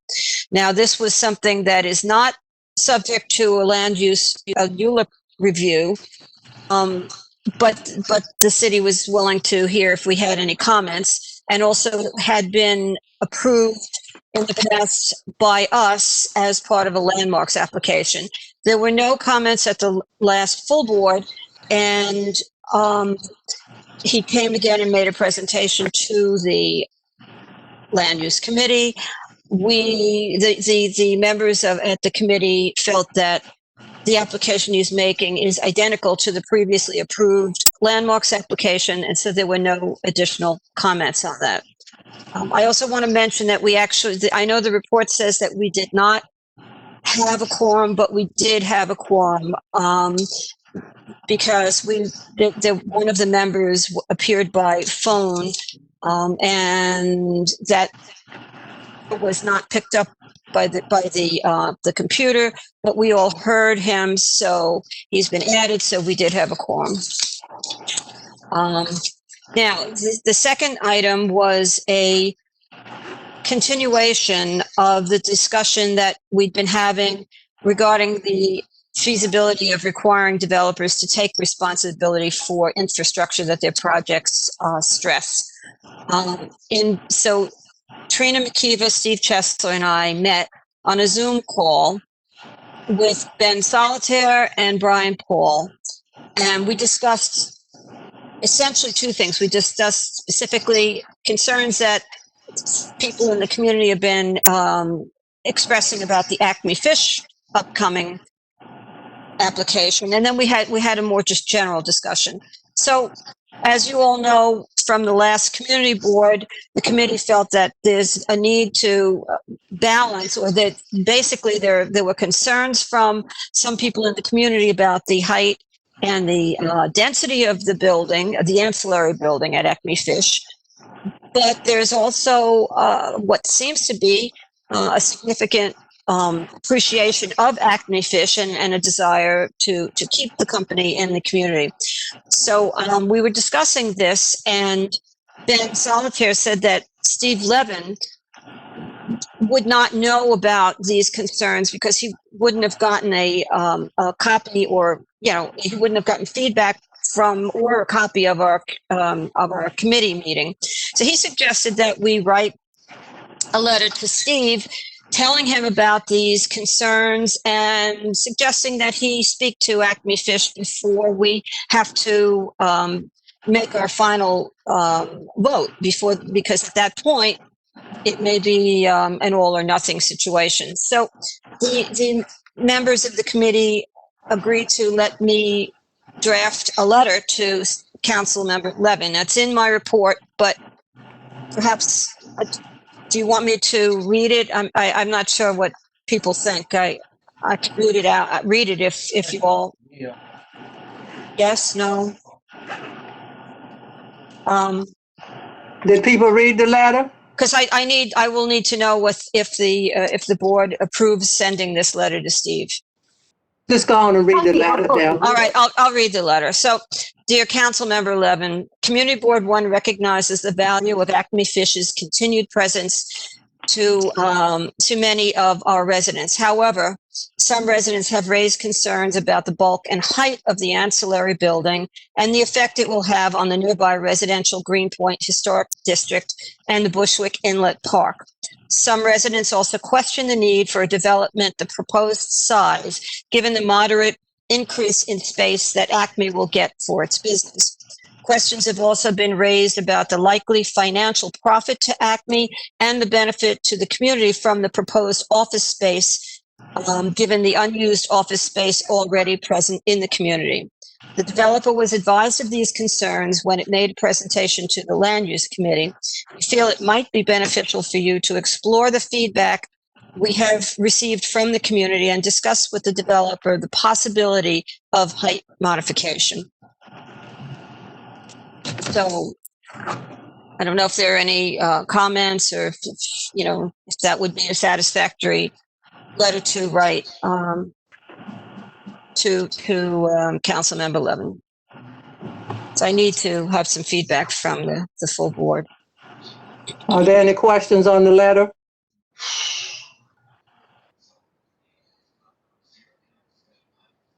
I guess there's no questions there. I love to make just a comment. I agree with the letter. It's a great thing to have definitely, communication with Steve Levin about that. But this general to the whole board, and people may be less involved with this committee, and it's something maybe personal that I feel a little bit not that comfortable generally with the idea of this one block zoning, which we're going to see more. We've been seeing it before. It starts with 25 Kent, and I wasn't a board member, but I believe that they got approval. People in the community liked it. And as a matter of fact, now this rezoning and this Acme Fish project narrative has been going around the Acme Fish. But for the full board to be aware that once again, it's a one block zoning, and it's the practice of merging smaller single lots together to make a huge lot, which allowed to build things on that scale, and we understand Acme Fish is going to be there, and of course we like it, but this is something is going to turn a building 5 times the space that is needed from Acme Fish. But it's the dangers of this merging.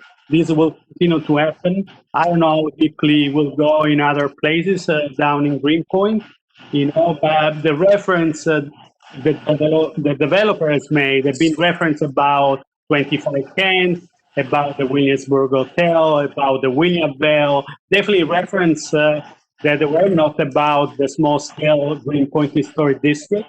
We're not about the small-scale building, and and it's something to really consider. And I don't think personally there's going to be amenity stipulation, planters, bike racks, and I don't know, many little things. And where every time I feel the community board kind of ask in exchange but I believe, are we going to make a different point?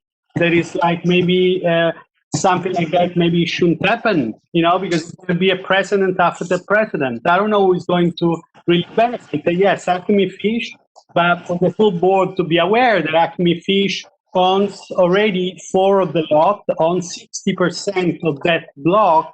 Without Acme Fish, they cannot do a development, which will turn in commercial. And then something else very important is that once you turn and change zoning, you go for an M3-1, which there was a reason, for whatever reason, when the general rezoning was done, that was unchanged. Maybe because of the fact that M3-1 remained unchanged, maybe the entire community made some other decision in regards to other aspects of the general zoning, and really, I don't know how legal it is to proceed with this single block zoning, because I don't know how we can elaborate and make comparison with other issues that regard the entire community that only a general large zoning can allow you to do.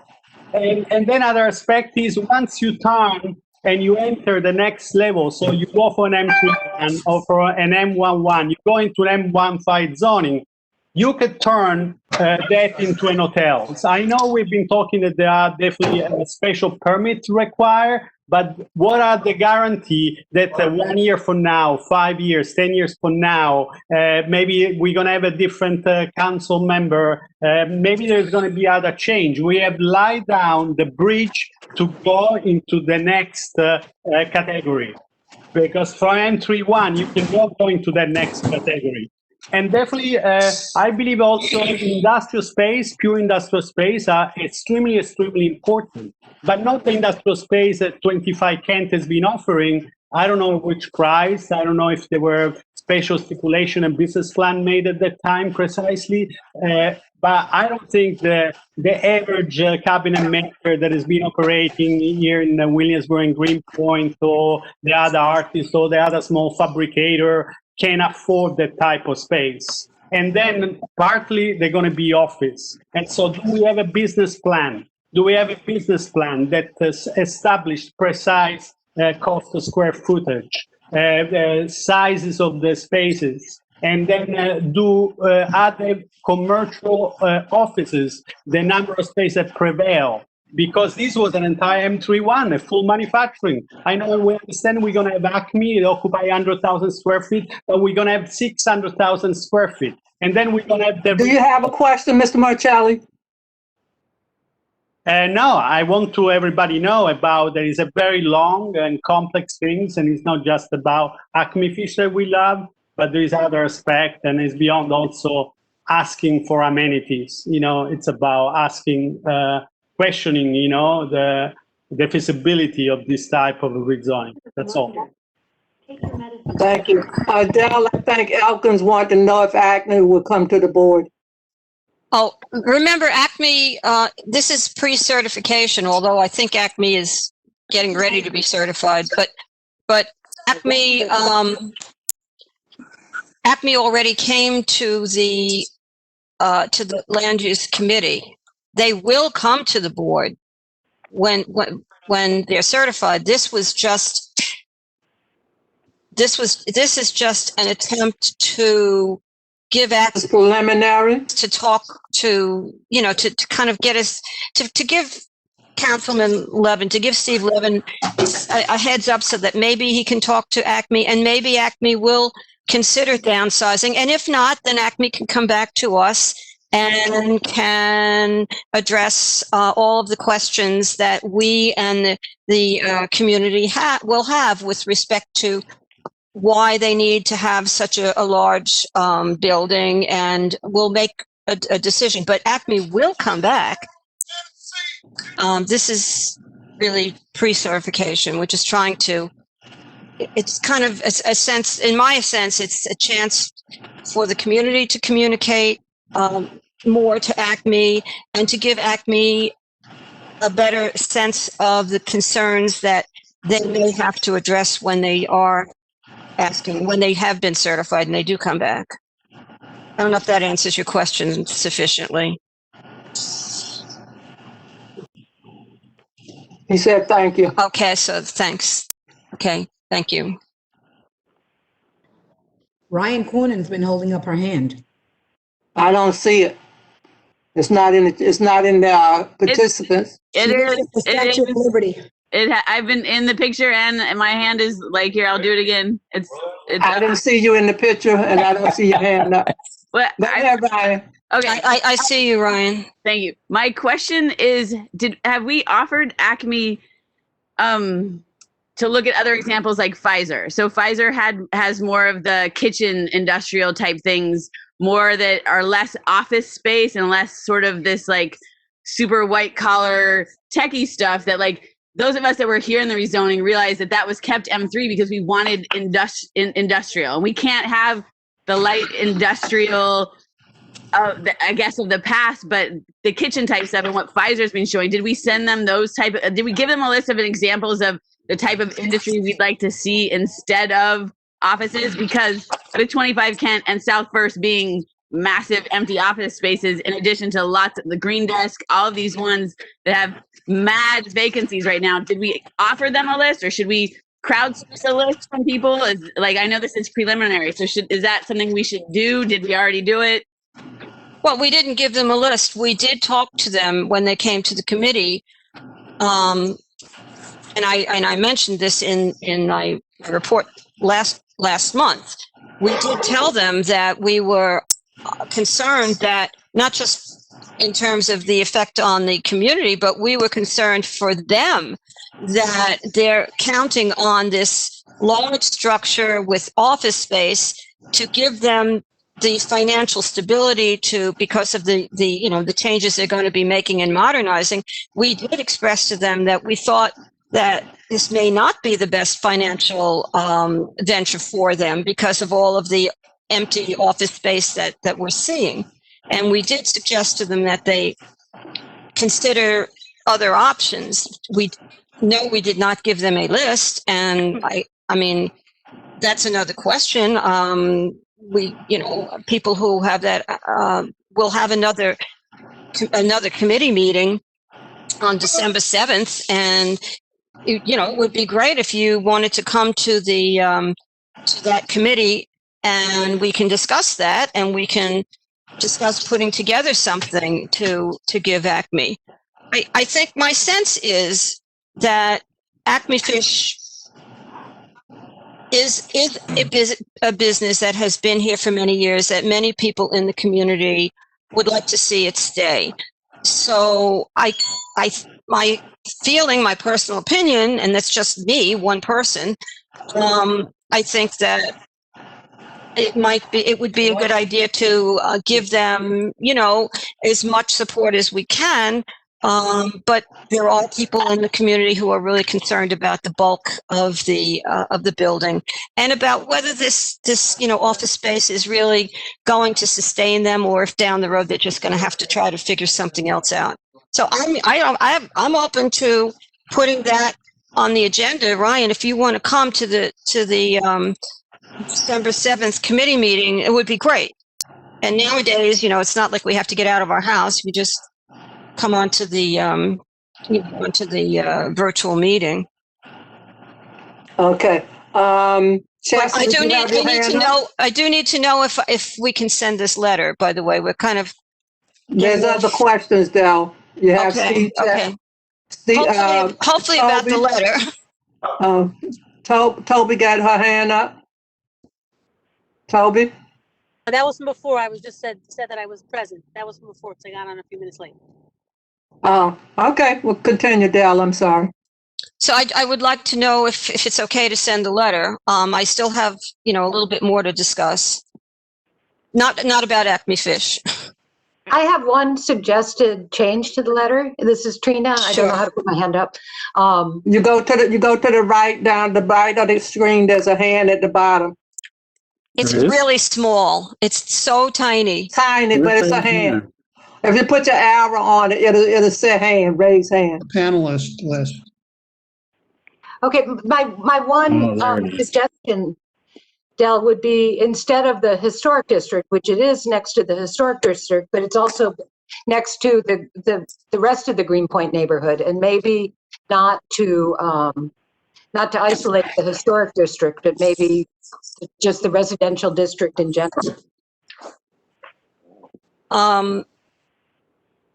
That's okay with me. I would say the residential district and in particular the Greenpoint Historic District. I think it's a good idea to keep Greenpoint Historic District in there. But I think we could say the nearby residential district and in particular Greenpoint Historic. How does that sound? That's good, just because it is, the impact is on the whole neighborhood, not just Yeah, the historic okay, district, sure, the whole sure. residential neighborhood. So I'm fine with that. So let's, I'm writing it down here so I don't forget it. There's great otherwise. Residential district and in particular the Greenpoint Historic District. And now then there would be a comma after that, comma, and the Bushwick Inlet Port. I think.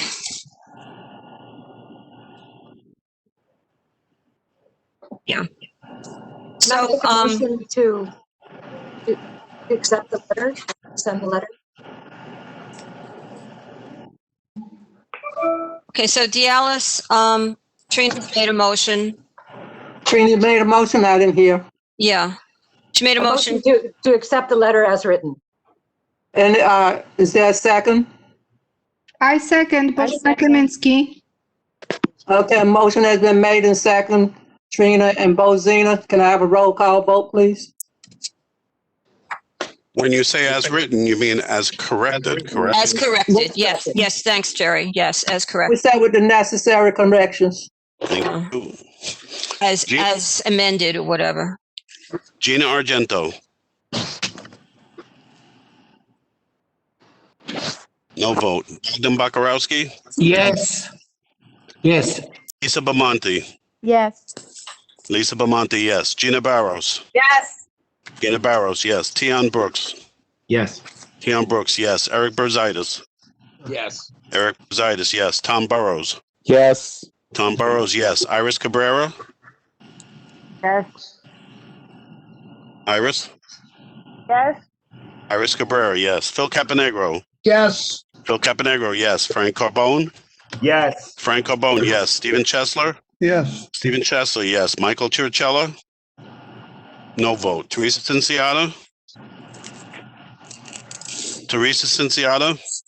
Yes. Giovanni D'Amato. Giovanni D'Amato. Yes. Yes. Aaron Drinkwater. Aaron Drinkwater.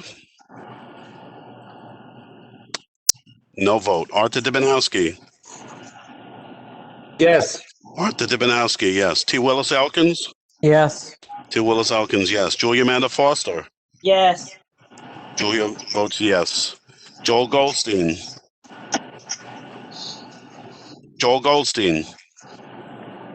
Joel Gross. Joel Gross. No vote. Sonia Iglesia. Sonia Iglesia. You No hear me? vote. Joel Yes. Gross, yes. Yes. She said Joel yes. Gross, yes. Sonia. Sonia said yes. Yes. Bożena Kamiński. Yes. Moisha Indig. Moisha Indig, no vote. Avram Katz. Avram Katz, no vote. William Klagsbold. William Klagsbold. Yes. Yes. Ryan Coonan. Yes. Ryan Coonan, yes. Yoel Landau. Vote. Marie Leanza. Yes. Marie Leanza, yes. Abraham Leibovitz. No vote. Yoel Lowe. Yoel Lowe, no vote. Trina McKeever. Yes. Trina McKeever, yes. Sante Michelli. Yes. Sante, yes. Toby Moskowitz. Toby Moskowitz. No vote. Martin Needleman. Martin Needleman, no vote. Rabbi Niederman. Rabbi Niederman, no vote. Karen Nieves. Karen Nieves, no vote. Mario Domerick. Yes. Mario Domerick, yes. Janice Peterson. Yes. Yes. Dana Racklin. Dana Racklin. Yes. Yes. Isaac Sofer. Isaac Sofer. No vote. Robert Solano. Robert Solano, no vote. James Stewart. James Stewart, no vote. Del Teague. Del Teague. Yes. Del Teague. Yes. Finally votes yes. Sorry. Tommy Torres. Tommy Torres. No vote. William Vega. Yes. William Vega votes yes. Maria Vieira Yes. votes yes. Stephen Weidberg. Should I play the Jeopardy music? Da, da, da, da. Stephen Weidberg. No Tommy vote. Torres, yes. Simon Weiser. Yes. Hey, Yes. Steve, I'm saying yes. Tommy Torres, yes. Tommy Torres, yes. Stephen Weidberg. He just Isaac said Sofer, yes. Aaron Drinkwater wrote in the chat that he's yes. Isaac Aaron, I Sofer, don't know if you yes. can hear me now. Yes. I got you. Thank you. Let me just find your name here. Okay. 1, 2, 3, 4, 5, 6, 7, 8, 9.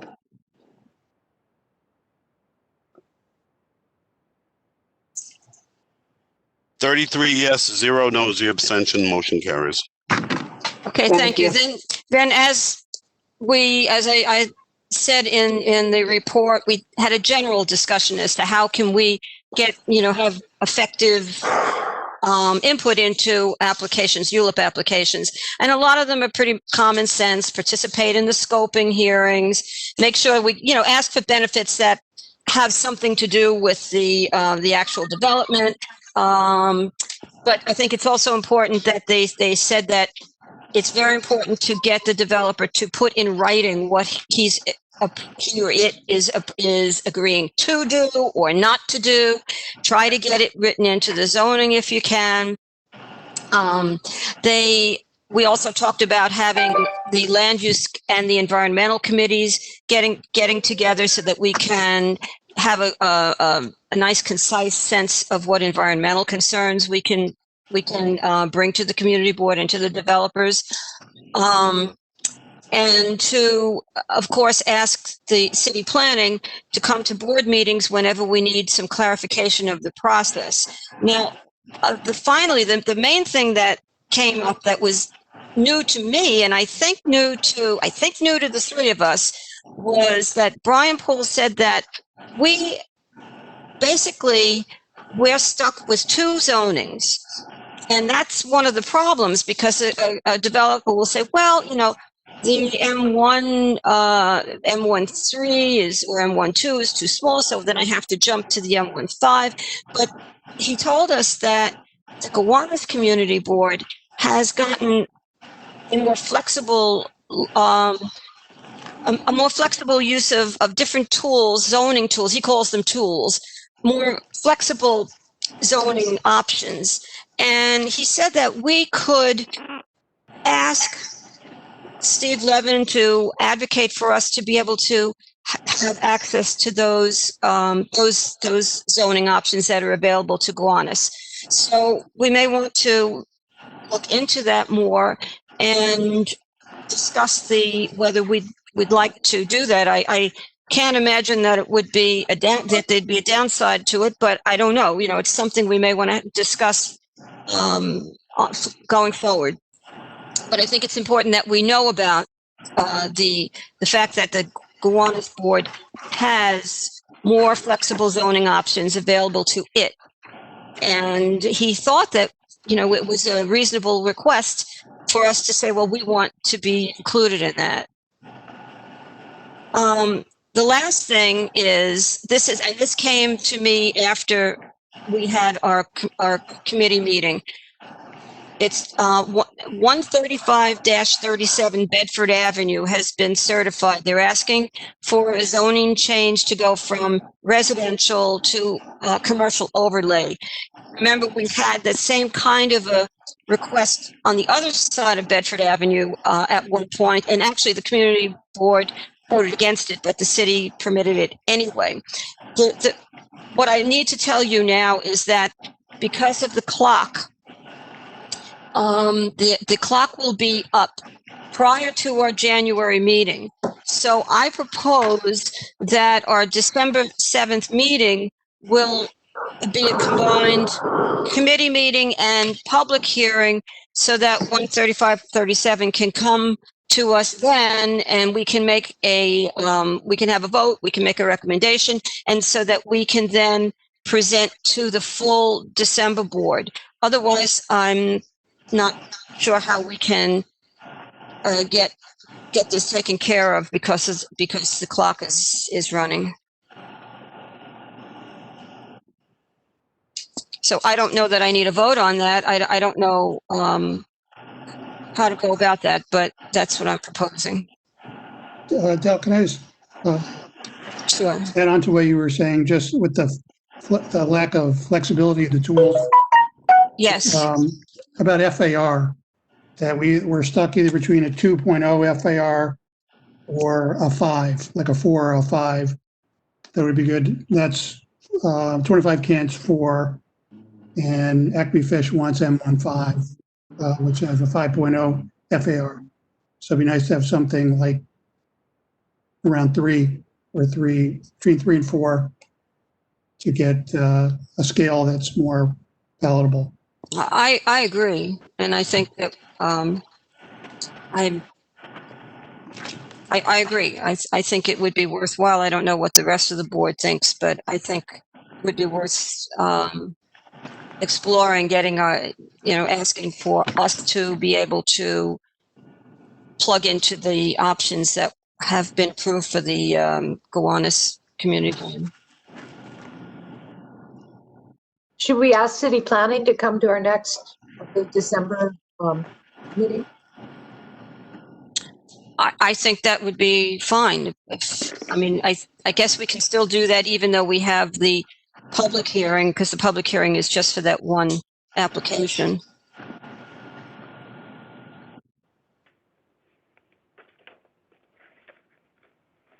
So yes, Jerry, and Gialis, how do we ask city planning to come? Just invite them to come and tell them what you want to discuss. You want clarification on this as to how you should go about it, and if it's worth going forward with it. Okay. So who will send that email, that letter?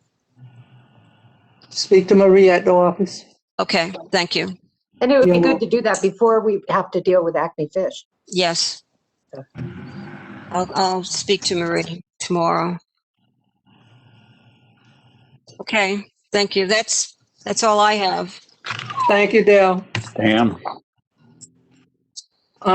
Next item on the agenda is capital budget. Steve? Good evening. We had the meeting for the capital budget was held via WebEx on November 4th, and we did have a quorum. We sent out today the proposals. There were a few changes. We added 2 items, one to the expense budget, one to the capital budget. Items number 5 on each. We eliminated 2 items, continuing support, which was the Greenpoint Library and the Bedford Avenue train elevator, which both were completed. And we also amended,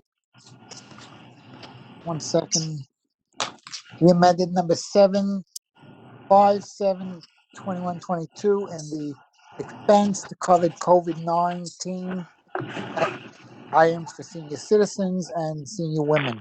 You have a copy of it, and I need a approval to submit it as written. Can I get a second on that? I second. Del Teague. Okay, what we're gonna do is, we're just gonna ask everybody, all in favor? Aye. Aye. Aye. Aye. Aye. Aye. Against?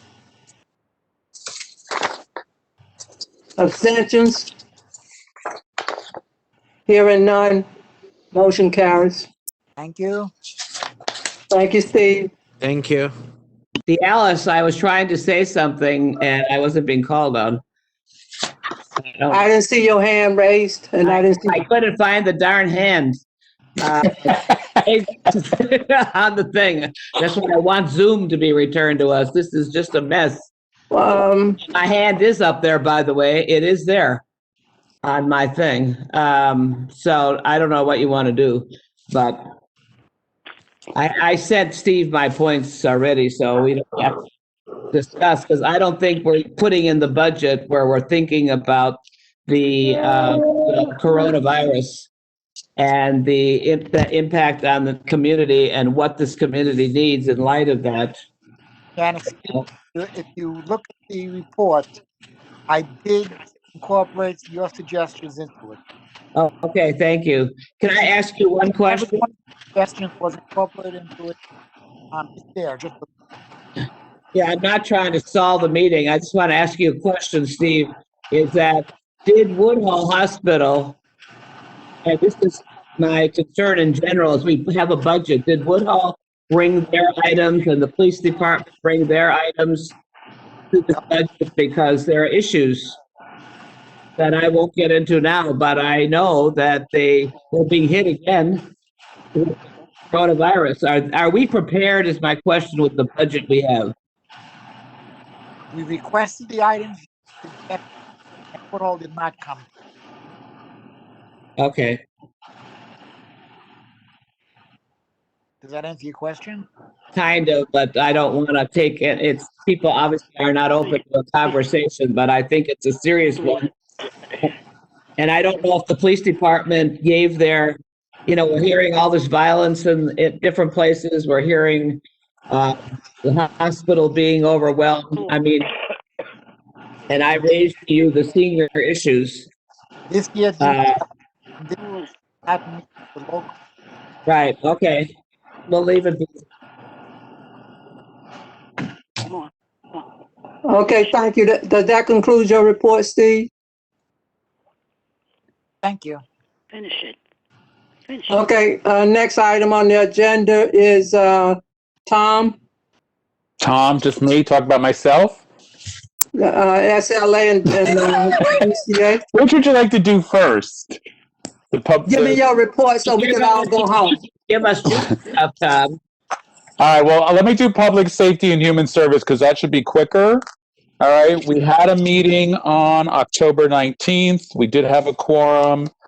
The issues that we, of course, focus on is the police department and what's happening with crime. Crime's up all over the city and major crimes. And Captain Fahey was able to attend our meeting, but Captain Vasquez couldn't because it was the same night that they were trying to monitor the what was suggested was going to be the 10,000 person wedding. So the captain and community affairs and all of them were involved with that. Our crimes are up commensurate with the rest of the city. There's issue. The police, of course, have the issue with the no cash bail and other things like that. So perhaps at another meeting, we will talk with the DA's office about, there's been a number of break-ins into restaurants and bars during the COVID epidemic where the doors have been smashed and people are going in and stealing all the alcohol and cash. So all these places are losing money not being open, and then all their alcohol gets stolen. So there is a group of guys who've been doing it on a regular basis, and we just need to get them under control. We also had the new head of community affairs for Woodhull Hospital, Jessica Orocho, but our major focus was on the issues regarding people without homes who are living on, under the BQE and other places in our neighborhood. The hospital suggested that perhaps the director of psychiatry can come to our next meeting, that we get Steve Banks and the Director of Homeless Services. So we drafted a letter to the Commissioner and to the DHS Administrator to go from the board, inviting them to come to our next Public Safety and Human Service Committee. The draft was sent to the office. Unfortunately, it didn't get attached to the report, but it's basically inviting them to come and meet with us about a response to people without homes that are encamped under the BQE, the lack of ongoing and regular follow-up and cleanup about hypodermic needles, trash, etc. The fact that there doesn't seem to be a clear plan or a mechanism to get the contract agencies to provide outreach and services, and how do we measure whether they're doing their job or not, and also a mechanism that we can coordinate services and responses, because in the past, before March, when the city council took a lot of responsibilities away from the police department, we could call upon police community affairs and they pulled together everybody and we'd go with a police escorted walking tour of locations and try and get sanitation, health, various people there. That's no longer possible. Police have been told not to be involved in homeless outreach.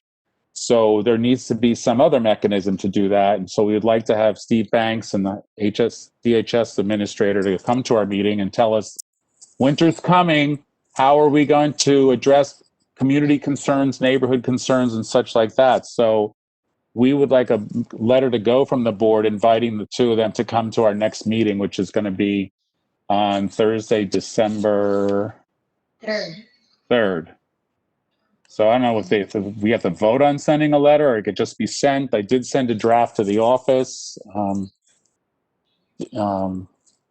Alice, do you think that we need to have a vote for a letter to invite the commissioner to come, or we just? No, you just invite him. All right, I sent a draft to the office. So, and everybody, I know that Jan wants to bring women's issues. Our next meeting is December 3rd. I don't know how much we can cover when we're going to be dealing with people without homes. But I think we're only saying, Tom, that the violence issue, the violence issues that Jessica is also a part of, it would be good to deal with the violence against women stuff at the same time that you're talking with Woodhull. Okay. All right. Yeah. Okay. Tom. Yes. Marie. Tom, I'm sorry, I couldn't get onto that meeting because I have trouble with this computer and going on. But anyway, is there any way that we can talk about the terrible, the graffiti? It's getting worse and worse on the brand new buildings and buildings in individual. Is there anything that Tomorrow night, the 94th precinct is having a virtual precinct council meeting. Okay. So perhaps you can come to that, because the precinct council meetings, which the 9/0 is usually the first Wednesday of the month and the 9/4 is the second Wednesday of the month, are the best place, because the captain comes to that meeting and you raise your hand and say, what are you doing about this? And he points at a police officer in the room and says, take care of that. That's gonna be on the, how do I get on it?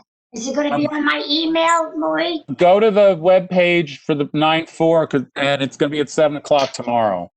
Webpage?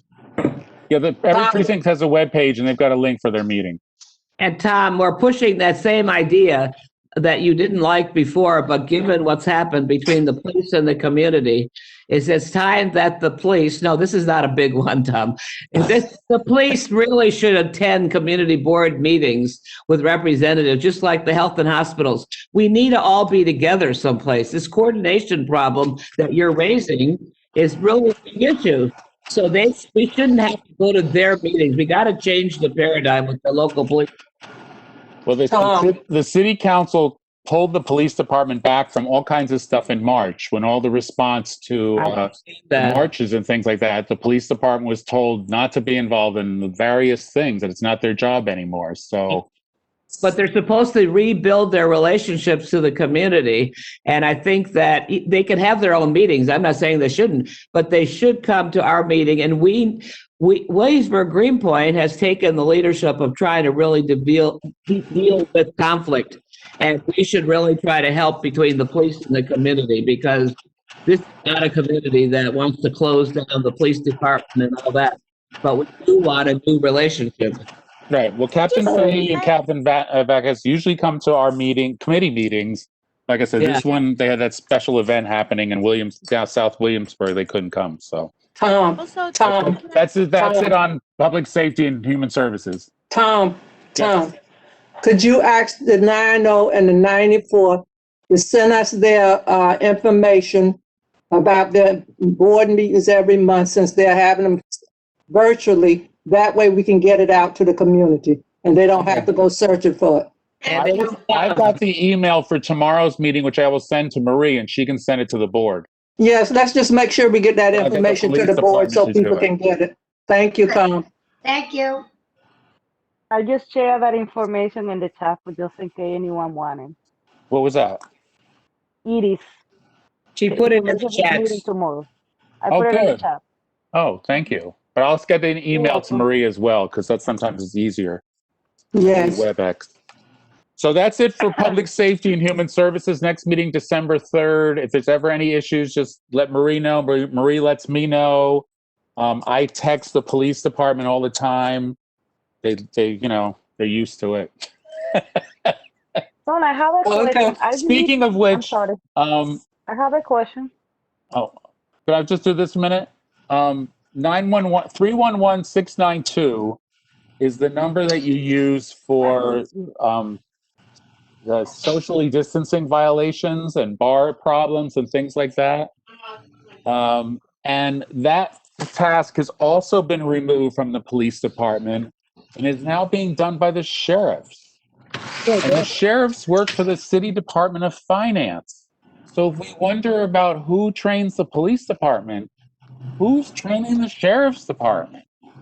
So I had a long conversation with the sheriff the other day, who gave me a history of the sheriffs, of how they go back for hundreds of years. They worked for the Dutch, they worked for the British, they did this, that, and everything.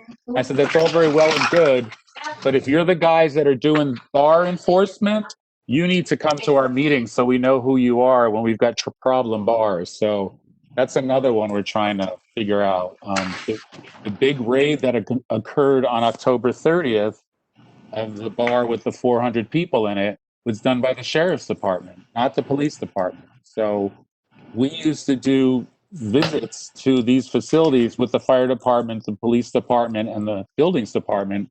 Now we have to include the sheriff's department. So it's like smoke and mirrors these days. So who had the question? There's a question. Tom, Yes, your voice. Tom, this is Tish. Can I add something? Yeah. What you were talking about different drugs, whatever, in certain areas. Well, I had an issue here in front of my house where there were a lot of drugs and needles on my property. So I was informed to call the sanitation. So that's one thing people that don't know, then they try to call the police or whatever. But that's who you call. If there's any drugs or needles in front of your property, you call the sanitation department. And they do come, because we saw them. They came here, they pick it up and take it away. So I think a lot of people just don't know who to call on certain issues. Well, but that goes counter to what we were told when we go to the encampments, that sanitation can't touch the needles and the health department has to come and pick them up. So that's why we want to get them all in the same room to say who's in charge. Well, I don't know. That's what they told me. There was someone here from the buildings department, because we have a lot of problems actually with all the construction in the community. And there's a terrible impact on a lot of homes, including mine. So we were informed that day that that's who we have to call. Okay. Because we were complaining about the conditions from the construction, and then these needles in front of my tree, in front of my property, and that was official. They said, oh, you have to call the sanitation. All right. Well, they'll come and get it. And they did come. Jerry has a good relationship with the Brooklyn head of sanitation, so I'll talk to Jerry and see if that's what the I think people truth have to is. be informed, who to call. Well, that's why we're having this meeting on the 3rd, because we want to know how to coordinate the responses. Okay? Okay. Should I move on to the next thing? Yes. Okay. SLA review. Everybody, it's been a real challenge because, as you know, the lists, I always call out the list that comes on the public meeting, and I want you to read it and find out if there's anything going on. And it's like crickets, I don't hear anything. But then we have a committee meeting and we bring the applicants in and we grill them in front of us. We haven't been able to do that because of COVID. And we can't get them to sign things and agree to follow our rules and all that kind of stuff. And back in September, we had something like 45 new licenses and 67 renewals, and we had an equally large list at the next meeting after that. So our committee is trying to figure out how to deal with it. We did meet with Mike Smith, who's the representative from the Liquor Authority, because, you know, we're all volunteers and we learn this as we go along. I thought there was some kind of rules that we're supposed to be following. Mr. Smith said that the only thing the SLA requires liquor license applicants is that they tell the municipality, give them 30-day notice that they're going to be applying for a license. That's all that the SLA requires. There's no requirement that we do anything. So they could tell us they're applying and we could just say, that's nice. And the SLA would do whatever it's doing. Now, over the years, we've created a mechanism where we review the paperwork, we have our own stipulations, we grill the people, we get input, and the SLA has generally tried to follow with our concerns. We haven't been able to do that. So that's why I keep saying, look at the lists and tell me what you know about these applicants, because it's the only way we're going to deal with it. We did go through some of the renewals and some of the new ones that's jumped out to us, and we're recommending that the board, at least out of this big list, recommend denial to a number of locations, one of which we missed the gun on, 23 Meadow LLC, which got its license on October 28th and was raided by the Sheriff's Department. Its license was removed on October 30th. That's why we have to watch them so closely, because you give them an inch, they take a mile. So we're recommending that out of the collection of new ones, that we should not recommend new licenses for 23 Meadow. We do not believe there should be an alteration for Berry Street Associates. That's the problem location called Gran Torino on Berry Street. We also do not think that a license should be issued to McCarran Park House, since the Community Boards Park Committee has not approved the McCarran Park House. So how can we approve a liquor license if the facility hasn't been approved? And as for renewals, we've got numerous complaints about a place called Mexico 2000. So we're recommending that that location not be given a renewal. Other licenses are going to proceed. A lot of them are pending. So if somebody wants to make them, I did send out a report that includes all this stuff. If somebody wants to make a motion to approve the recommendations in our report, I would welcome that. Can I just ask a quick question, Tom? In your report, you also recommended not approving a renewal for Brooklyn Barge. We get a lot of complaints about them. They don't follow the rules. They've been using the park as, you know, their extra outdoor space. We've always had problems with them from the beginning. They seem to do whatever they want. So that we're recommending Brooklyn Barge, NYSF Ventures, and Stella May. The bar names, those are all ones we had numerous complaints that our members of the committee were aware of. And sometimes it just tips them off to behave better. NYCF Ventures is known as Horses and Divorces, and Stella May is known as Rockarola. Members of the committee have heard complaints. The board office has gotten complaints, and we've also gotten complaints about the Brooklyn Barge. So, Iris again. Yeah, I second that complaint. Does somebody want to approve my report? Can I Motion. ask a question before we approve? Choose that. regarding There's a Mexico question. I hear a 2000? question. Where's that question? Can you hear me? I don't know who it is. That's all. I'm asking who it is. Iris Cabrera. Iris. Vicky. Okay. Okay. There you are. In Mexico I hear you, 2000. Iris. Speak, Iris. Okay. Okay, this is regarding Mexico 2000. After the last board meeting that we had, that I heard the lady making complaint about the restaurant. I asked basically all of the members of the Block Association, because we normally receive a lot of complaint about restaurants.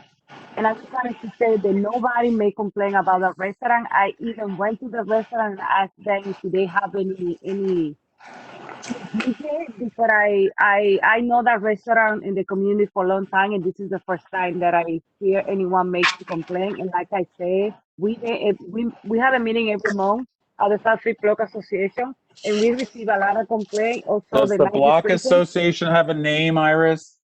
The South Street Block Association, which is me Yes, when every month. a person shows up from your block association at every meeting saying she's your block association. She's not for the Black Association. She's for the Honor Association, which is something different. Oh, okay. I don't know. So she's the only one who's making complaint about that restaurant. And I just wanted to be fair, because I asked every single one for the South Street Block Association and the people around, and I don't know what is going on. So. Well, what's the story with their backyard? We understand they're using the backyard of the place next door, and they're out there all hours of the night and stuff like that. No, I went and I checked. Next day because I wanted to make sure, because I've been on the play before that I never see nothing wrong, and I went and I checked. I don't see a DJ. I don't see anything legal. I told the guy we receive complaint the same way that I told anyone when we receive complaint. I always check the list. I call you and I let you know if I see something wrong. But I don't understand why she said a lot of people making complaint, because I asked a lot around the neighborhood, and I asked all the members of the South People Local Association, and I don't have one complaint about the restaurant. I just wanted to say that. I would like to speak. This is Gina Barros. Yeah. Okay, Gina Barros. If you have a chance, I would also like to speak. Go ahead, Gina. Okay, yes, no, I just want to clarify that the person who made the complaint is not the only person making the complaint. It's a complaint that has come before the Liquor License Committee a number of times. And this is not the only person. She's representing a very large group of people, and they happen to live behind Mexico 2000, which is what happens with the people who do come and put in the complaint. It's the people who live behind these outdoor restaurants. So this large group of people are living behind the restaurant. And I can let you know that we're talking, I could give you about 20 people, if you want the number of people who are actually living behind the restaurants. So I just want to clarify that. Thank you. I never said that she's the only one who making complaint. She is not the only person. She's not the only one. I just said that I was surprised because, like I said, I participate in every single meeting of the 90 precinct. I participate in every single meeting of the Section 8, and I never had a complaint. That's why I went and I do my investigation. You guys can. But she lives. This group of people, this particular group of people, I will ask for a petition because they've been coming to me. They live behind that restaurant. Just for you to know. We're recommending in our report that we do a negative recommendation to the SLA for their renewal. And what will happen is the SLA will then hold a meeting with them, hopefully, and we can all go and deal with it. But anyway, we're going to go on the. I have a report. We need to vote on the report, and then there's one item that I want to deal with. So, did anybody make a motion to approve my report or not? Yes, I would like to make the motion to approve the report. And I second that. Okay, a motion's been made and second that we approve your report. Can I have a roll call vote, please? The motion was made by Mr. Bakarowski. Who's the second, please? It's Lisa Bamonte. Oh, well, you have 2 seconds. Oh, second sorry. and third. Gina and Marie.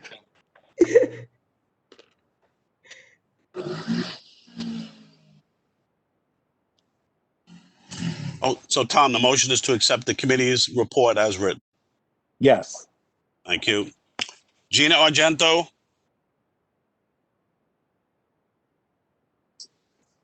No vote. Bogdan Bakarowski? Yes. Lisa Bamonte? Yes. Lisa votes yes. Thank you. Gina Barros? Yes. Gina votes yes. Tian Brooks? Abstain. Mr. Brooks abstains. Eric Brusitis? Yes. I'm sorry? Yes. Eric votes yes. Thomas Burrows? Tom Burrows? Yes.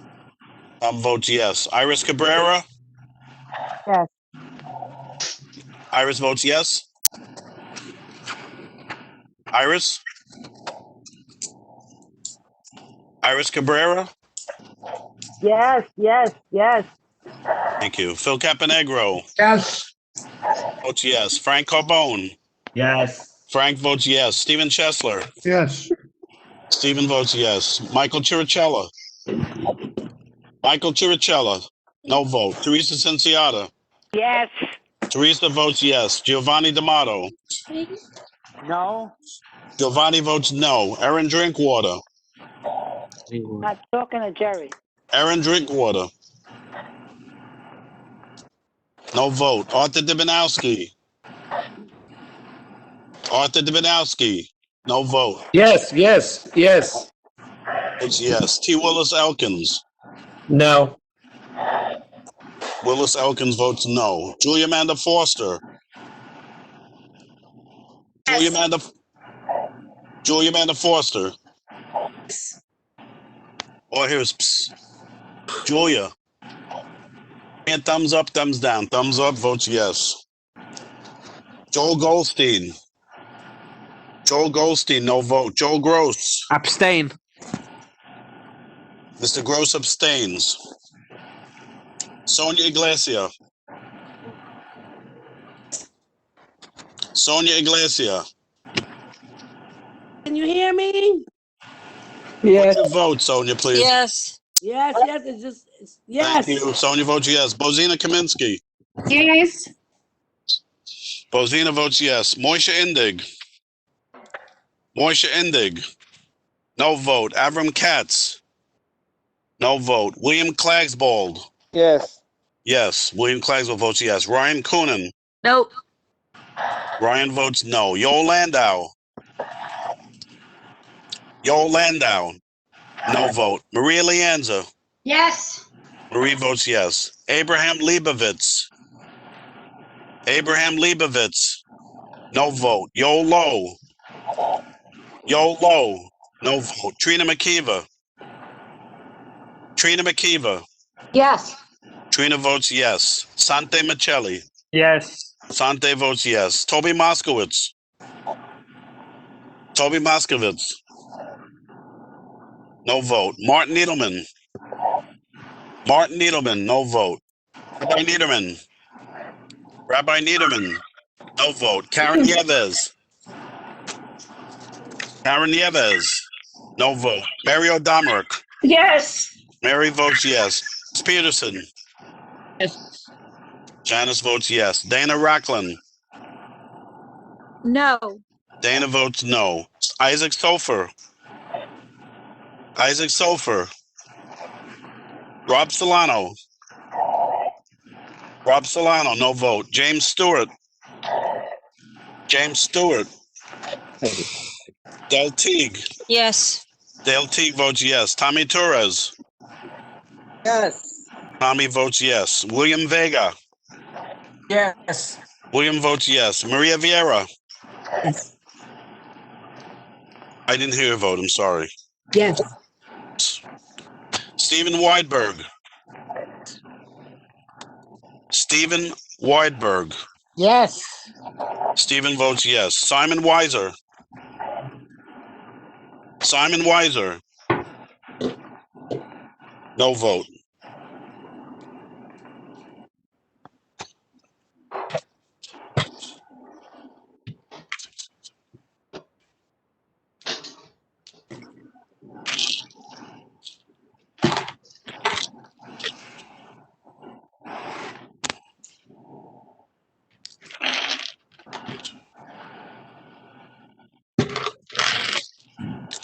25 yes, 4 no, 2 abstentions. Motion carries.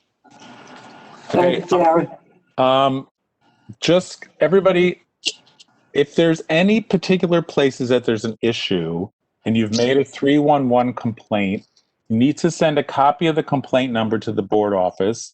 Marie reaches out to me, and today we had a complaint about a noisy premises. We were able to make a referral to both the SLA and the precinct, and it's being investigated. That's how we try to deal with these. So make sure you let us know. Mr. Bokarowski and Mr. Dibanowski have one item in this area that they want to bring up. Yes, maybe I'll start with that. There's the item is based on today's board meeting is the authentic pierogies. What happened with them? They have like a renewal of the license, but they didn't do that because of it. They actually had to file again for the new license. And after talking to them, they told me they want to come in front of us before they go there to SLA. It's just pierogi place. They close at 7 p.m. on a daily basis. No complaints. We gave them the license last year. So my question to the board was if we can approve the motions to accept their license this time. The applicant is Authentic Pierogi Inc., which is doing business at 592 Manhattan Avenue. My understanding is that it's a father-son situation where the ownership is switching hands, and rather than doing a transfer, they're putting in for a new license. We're on our liquor license for today, but I've heard no complaints, so I think we could easily just make a recommendation to the SLA that we have no objection to them getting a new license. I would make a motion for that. Yeah, I would like to second the motion.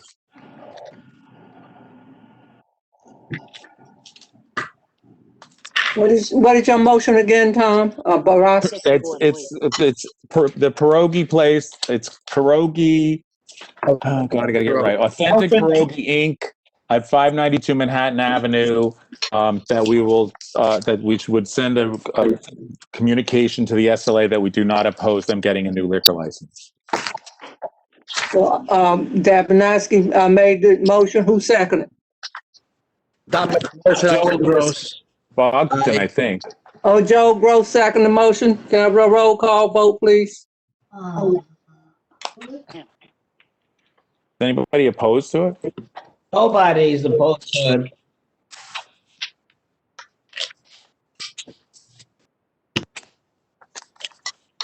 it. Gina Argento. Bogdan Bokarowski. Yes. Lisa Bamonte. Yes. Gina Barros. Yes. Tion Brooks. Yes. Eric Brusitis. Yes. Tom Burrows. Yes. Iris Cabrera. What? Phil Caponegro. Yes. Frank Carbone. Frank Carbone. Yes. Stephen Chesler. Yes. Michael Chirichella. No vote. Teresa Cinciata. Yes. Giovanni D'Amato. This is a roll call vote. Giovanni D'Amato. Aaron Drinkwater. Aaron Drinkwater. Arthur Yes. Arthur Dibanowski. Yes. T. Willis Elkins. Yes. Julia Amanda Foster. Yes. Joel Goldstein. No vote. Joel Gross. Yes. Sonia Glacia. Yes, yes, yes, Ski. Yes. yes. Endig. Avram Katz. William Klagsbold. Ryan Coonan. Yes. Ryan Coonan. Yes. Yoel Landau. Yoel Landau, no vote. Marie Lianza. Yes. Yes. Abraham Leibovitz. Abraham Leibovitz. No vote. Yoel Lowe. Yoel Lowe. No vote. Trina McKeever. Yes. Trina votes yes. Sante Michelli. Abstain. Sante abstains. Toby Moskovitz. Tomorrow. Toby Moskovitz. No vote. Martin Needleman. No vote. Rabbi Niederman. No vote. Karen Nieves. No vote. Mario Domerick. Yes. Mary votes yes. Janice Peterson. Yes. Dana Racklin. Yes. Yes. Isaac Sofer. Isaac Sofer. Robert Solano. James Stewart. Del Teague. Yes. Del votes yes. Tommy Torres. Yes. He votes yes. William Vega. Yes. William votes yes. Maria Vieira. Yes. Maria votes yes. Stephen Weidberg. Yes. Stephen votes yes. Simon Weiser. Simon Weiser. Vote.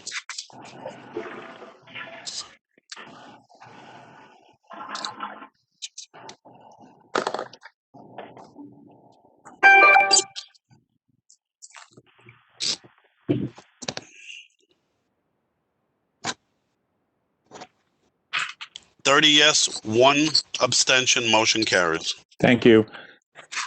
The next meeting of the SLA DCA committee is going to be on November 24th over WebEx again. If any of you know bar owners or applicants who have issues or concerns, have them reach out to us so we can work on them, okay? Thank you. Thank you, Tom.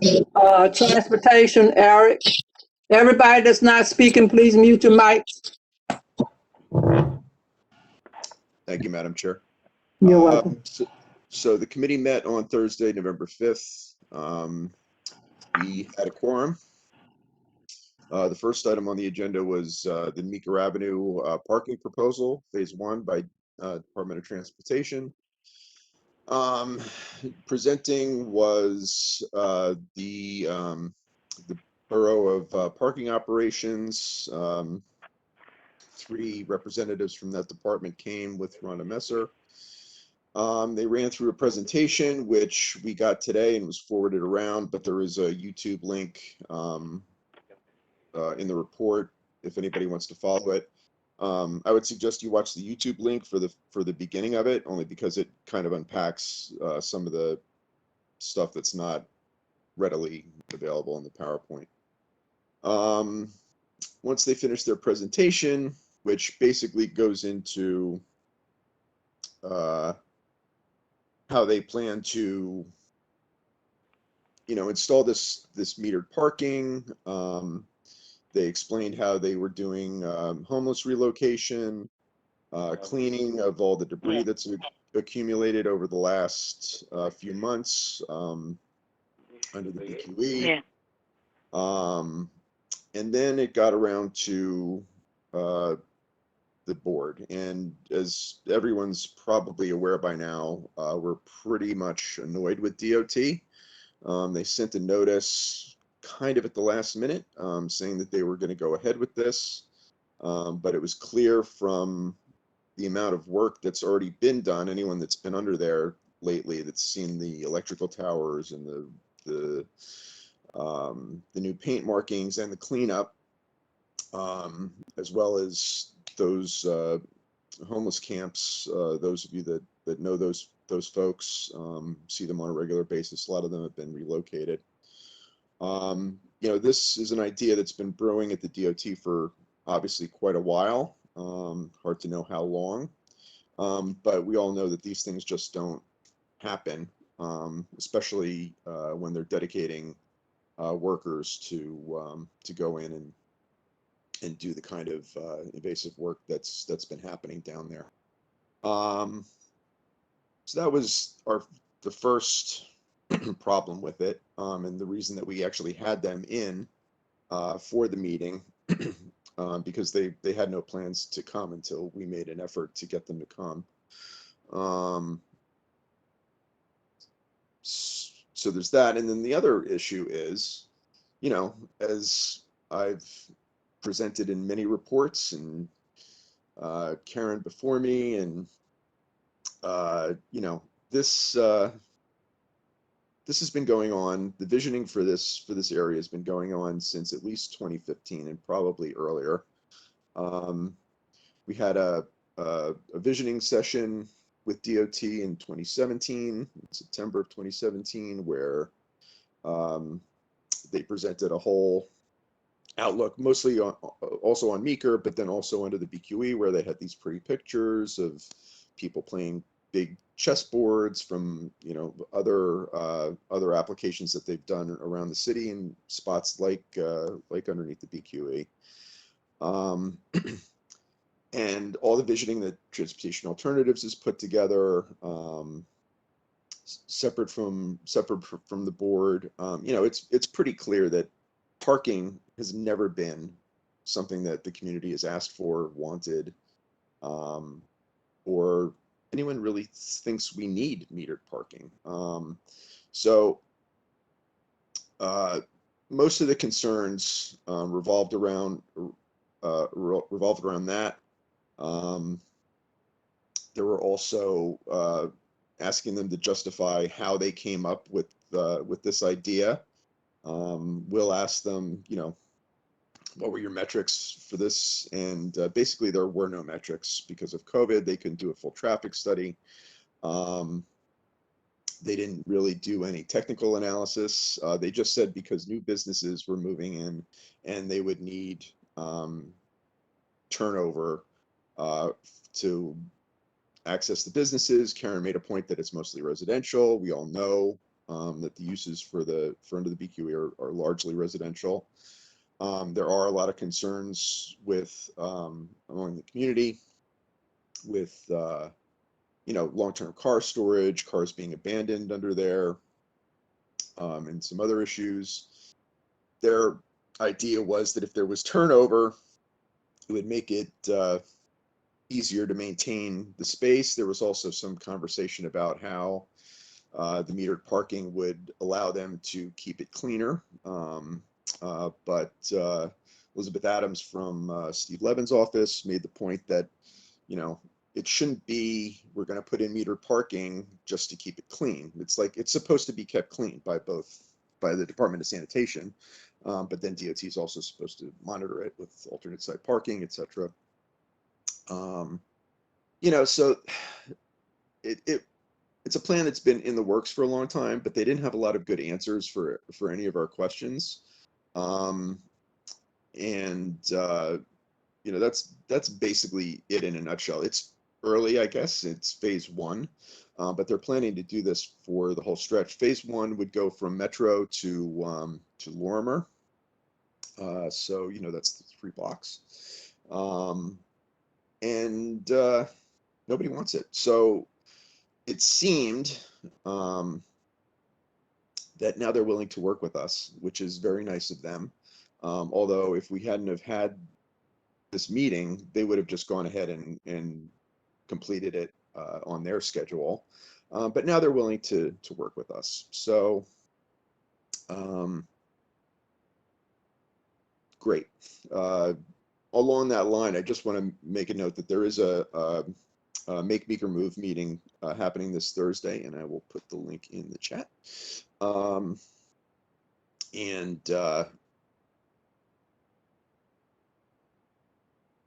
All this to say that they don't need community board support for the program, but we did take a vote as a committee to oppose it formally. So we just need to, I need to ask for a motion to approve the committee's recommendation to, I'll read the motion, sorry. And the link is in the chat for anyone that's interested for the meeting on Thursday. The motion was made by Willis, that Community Board 1 opposes the Meeker Avenue Parking Plan, Phase 1, as proposed, and asks the New York City DOT suspend implementation until they can return with a comprehensive plan that incorporates its previous suggestions of the community. It was seconded by Mr. Vega, and it was unanimously with no objections. There's more in the report. It was an over an hour long conversation, so I will, if you haven't read the chance, I do ask you to go back and take a look at it or watch the meeting. So that was the motion. I guess it requires a letter to DOT, to Commissioner Gray, to voice the concerns of the community. They did say that if the community board does formally oppose it, that they would come back and work with us in a more productive way. So that's why we did this letter. So if anybody would like to make a motion to the board to approve it. Phil Caponegro, make a motion. Is there a second? Second. Who second? William Blacksburg. Glasgow? Okay, a motion has been made and second to accept the committee's recommendation. Can I have a roll call vote, please?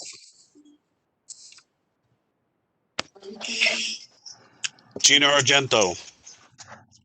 Bogdan Bakarowski. Yes. Lisa Bamonte.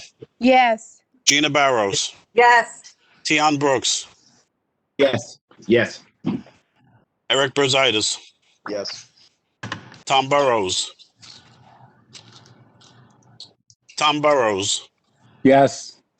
Iris Cabrera. Yes. Phil Caponegro. Yes. Ron Carbone. Yes. Stephen Chesler. Yes. Michael Chirichella. Teresa Cinciata. Teresa Cinciata. No vote. Giovanni D'Amato. Yes. Aaron Drinkwater. Aaron Drinkwater. No vote. Yes. Got the, Tish, yeah. how do you vote?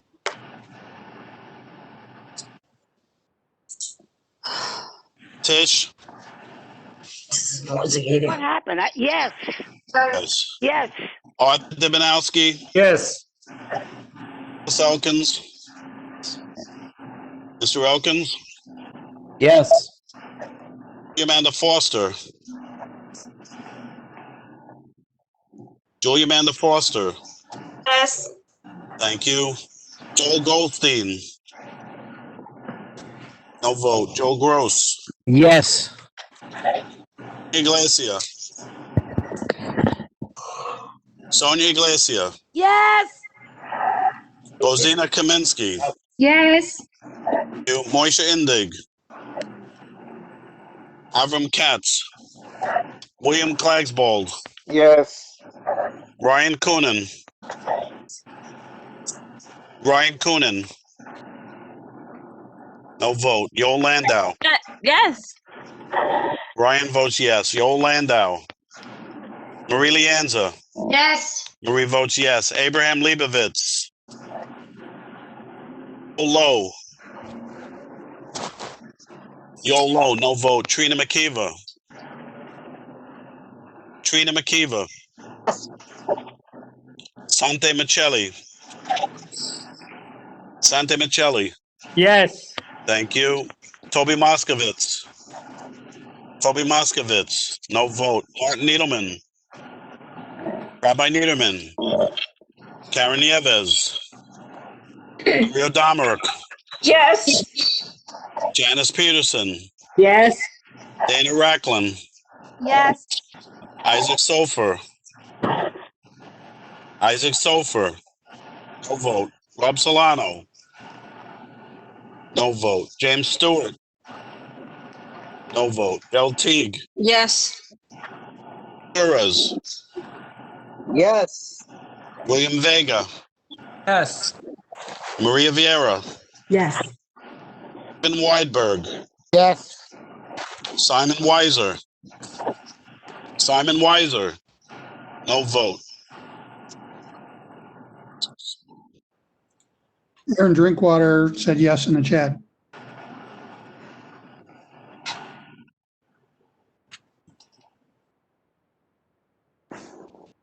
$33, including Ms. Drinkwater.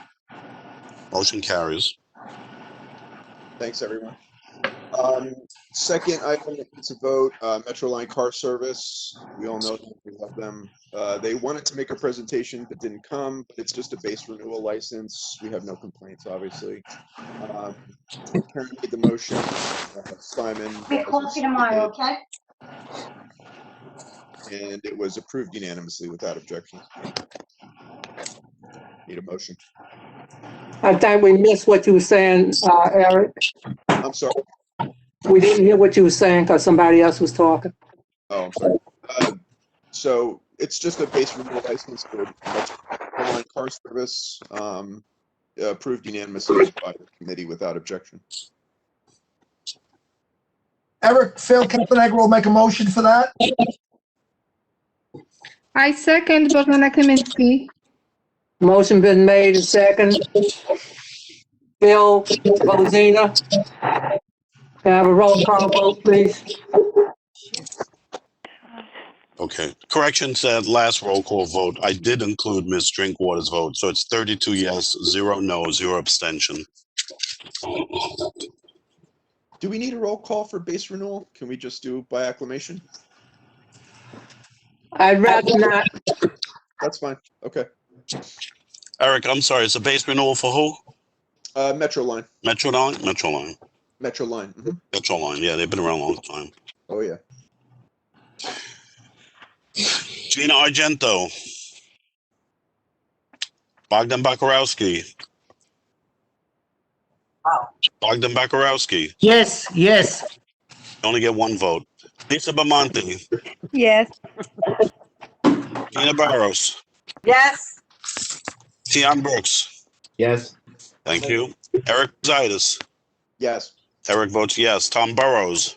Yes. Tom Burrows votes yes. Iris Cabrera. Yes. Thank you. Phil Caponegro. Yes. Caponegro votes yes. Frank Carbone. Yes.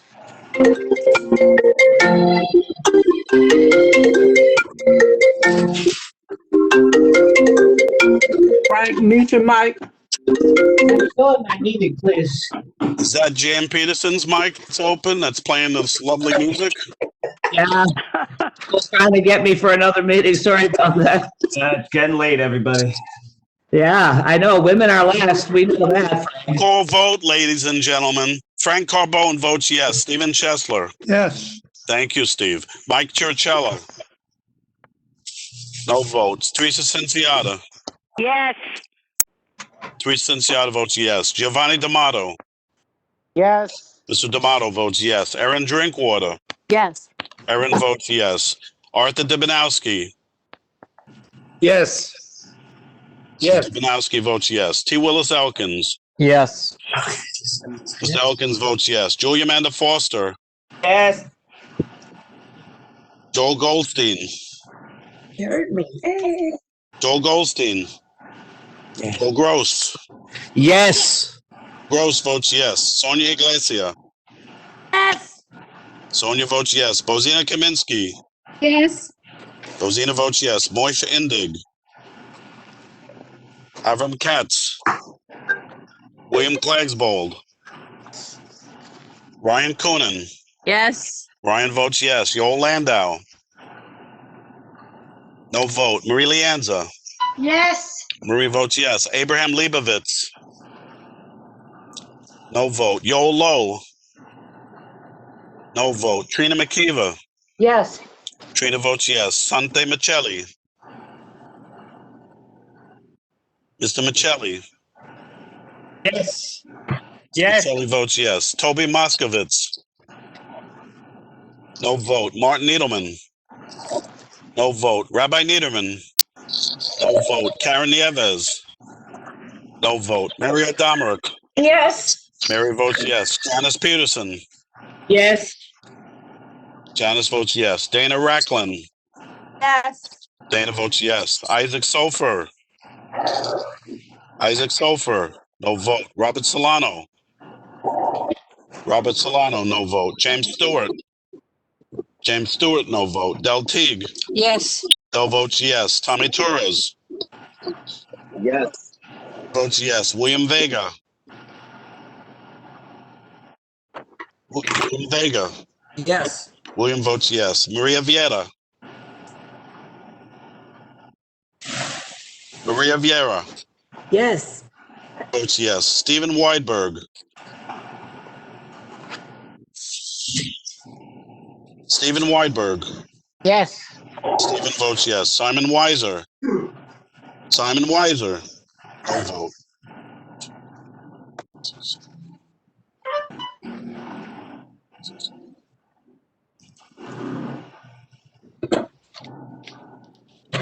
"31 yes, 0 no, 0 abstention. Motion carries. Thanks, everyone.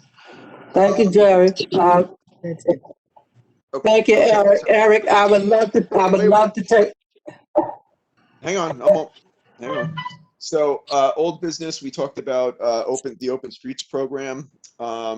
You can read the comments in the report. Basically, the takeaway is, we need DOT to let us know what streets are working and which ones aren't. And we need to hear from the mayor's office because this has been since COVID started, it's been a top-down implementation. So we need to hear from the mayor's office. We have community partners. Noel Hidalgo has been really great with coordinating with NYPD and neighbors to maintain different barricades. But there's a lot of confusion with the NYPD, like what they open and they take the barricades away and nobody knows what's going on. Anyway, all this to say that we'll take this up at the next transportation committee meeting, and hopefully we can get NYPD and the mayor's office to come and talk about how we go forward with doing open streets and do it in a way that is a little bit more rational and involves the community more than just saying so-and-so wants one and then it gets discussed. So we need to figure that out. So that's going to be coming up probably at the December meeting. And then new business, is Aaron Cicelli, who lives on North 3rd and River in the new building there by the if you know the arcade section that connects the two parks. So apparently, because the brush trucks can't do a turnaround there are no alternate side regulations. There are no parking regulations at all. So there's a lot of cars that get warehoused over there. There's a lot of abandoned cars. There's a lot of drug use. There's a lot of there's been parties. People show up with their sound systems and just have a big party in the street on River and North 3rd. There's a lot of issues going on. She's been very frustrated. She's worked with the NYPD. She's worked with DOT and sanitation, and she just cannot get a resolution. And her building, it's really disrupting the people that face that section. So it's not in the report, but we did suggest that she do a plaza program with DOT since it's already not really regulated by DOT in a way that most dead-end streets are. And so we'll be working with her, and I've been talking to Ben Solitaire in Steve Levin's office, Councilman Levin's office, to kind of figure this out. There was an email during the meeting about the plaza program, so we'll probably have to take that up at a future meeting for approval. So that's pretty much it. We'll be looking to do a meeting the first week of December, but we'll let you know. Okay, thank you. thank you, Eric. I'd love to take you up on your comment about having all the votes, yes and no. We have to have an accurate vote to make sure that we have a quorum when we vote. I thank everybody for their patience. I know this is not easy. It's not easy for me, but I thank everybody for their patience. This is the way we should do it, just in case something come up and we have to prove something. Okay? Thank you. Jerry? Yeah, Eric, I just want to correct, if I may. You stated that the DOT did homeless relocation. I don't believe they did homeless relocation. I believe they did homeless intimidation. I think they went up to these individuals and they told them, leave or else, and they left. There is still homeless encampments underneath the expressway as you go further east. I think it should be noted that they did not follow the proper protocol, which is to bring in homeless services, to bring in Make the Road, because every time we try to meet with homeless services and Make the Road and the precinct to find help for these souls that are living underneath the bridge, we follow the proper protocol. I do not believe DOT followed that protocol at all. I think they just did it by intimidation, and I question their excess tonnage of materials that they took out from under the bridge, because I believe many of this stuff that was taken away and discarded was personal belongings. I mean, I've been after DOT. There's a bike rack on Graham Avenue in Meeker, and right behind the bike rack on DOT property is a homeless encampment. There are 2 individuals living in a tent there, and I've tried to get them help, and DOT has refused to take any action. So again, I don't recall them mentioning homeless relocation, only that they got the homeless to move. There was no intervention with Make the Road or HRA or any service providing agency. Thank you. That's accurate, Jerry. That they said they voluntarily left, the homeless people. Right. 2 businesses that I know that are there commented that NYPD was there, but it wasn't the local precinct. It was another precinct that's in Queens. So I feel those intimidation. You know. Yeah, they show up with a bunch of goons and a big DOT sanitation truck, a green truck, and they scared the bejeebers out of these people. Did you have people say that happened?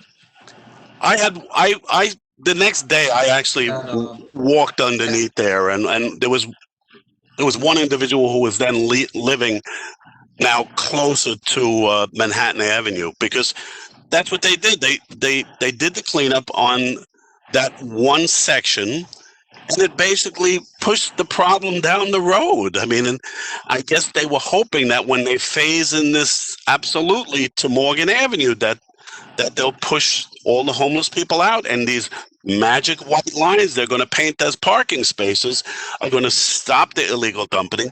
And the illegal dumping is happening not by homeless individuals, by disreputable carters or whomever, because and Giovanni, if you're still with us, we talk on a regular basis about this condition. This is not a homeless derived condition, the dumping.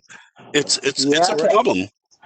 Well, I didn't need to suggest that either. No, not you did, but I think DOT was like, oh, well, we'll paint the lines, we'll put up new lighting, and it'll be heaven on earth underneath the expressway, and nobody will dump anymore.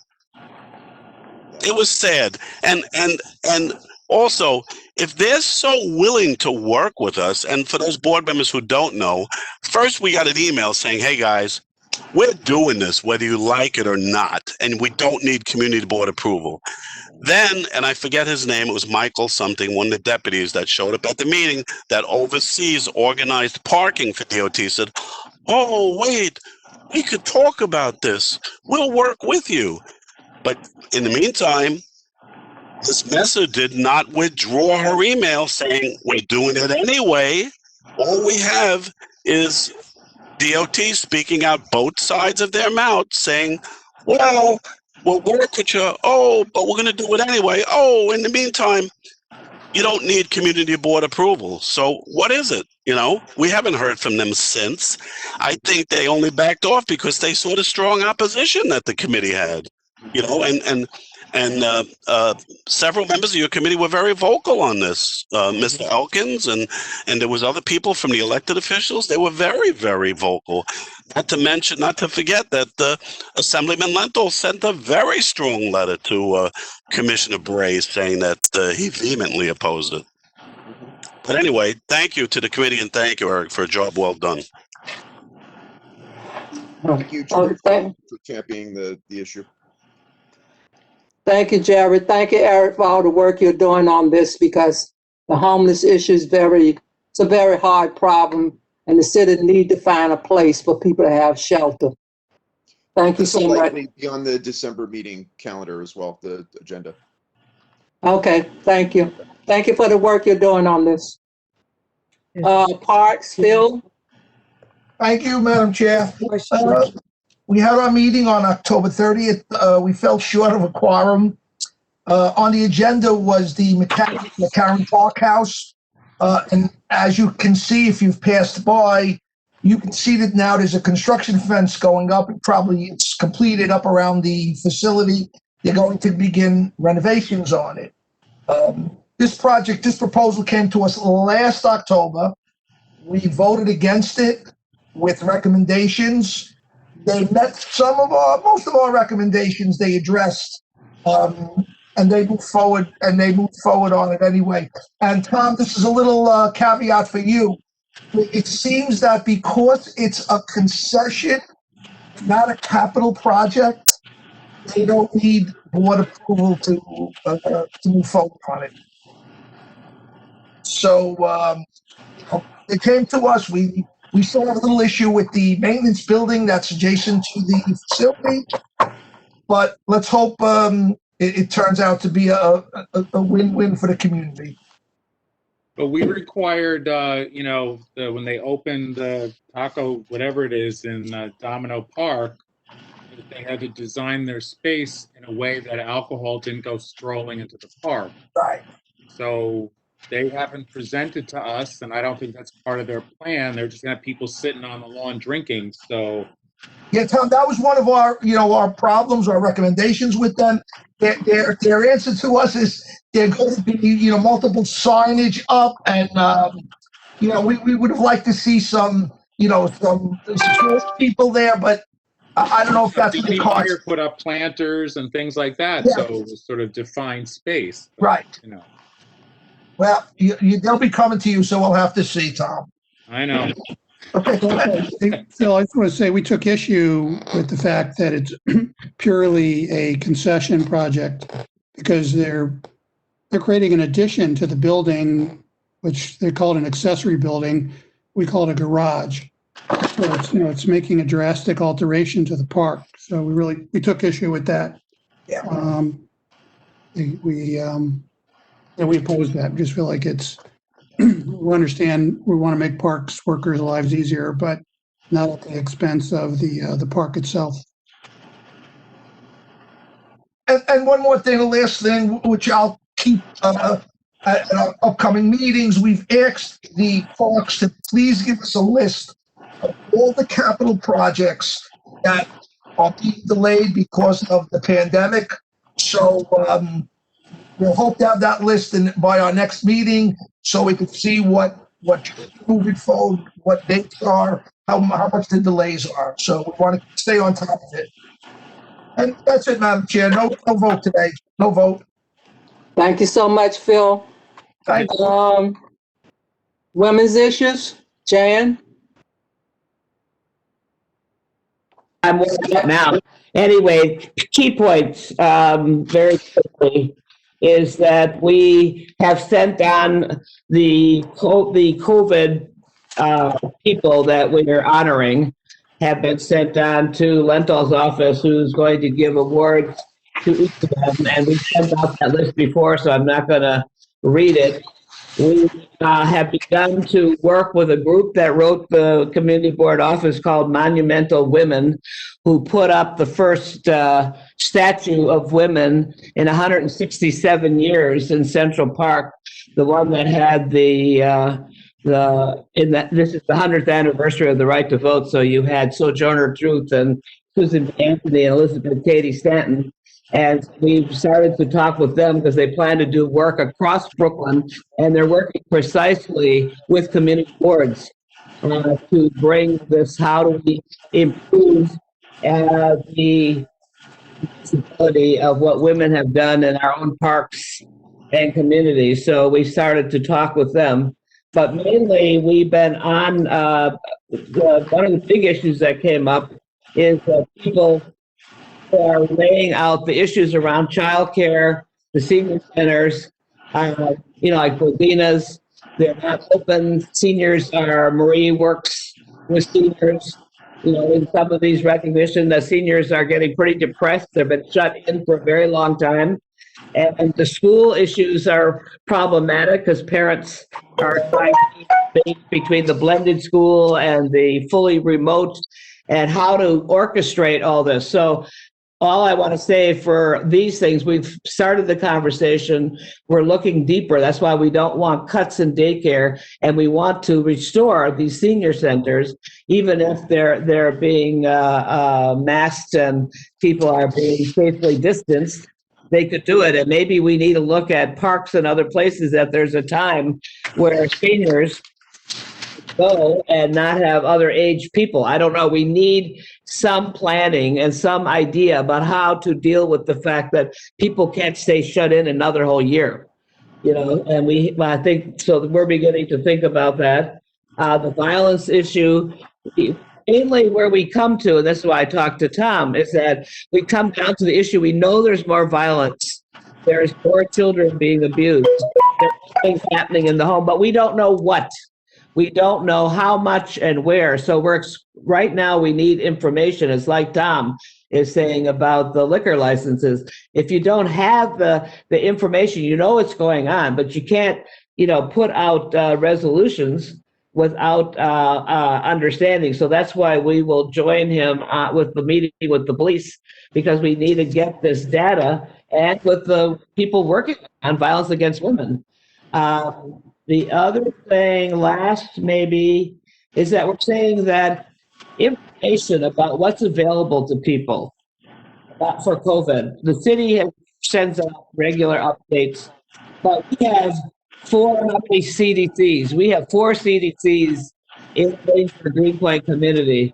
There's no reason, and it doesn't, that they cannot put out some joint information about what's available to people around coronavirus. They can work together. They work together on trying to save housing and stop eviction, but they have information. They're all involved.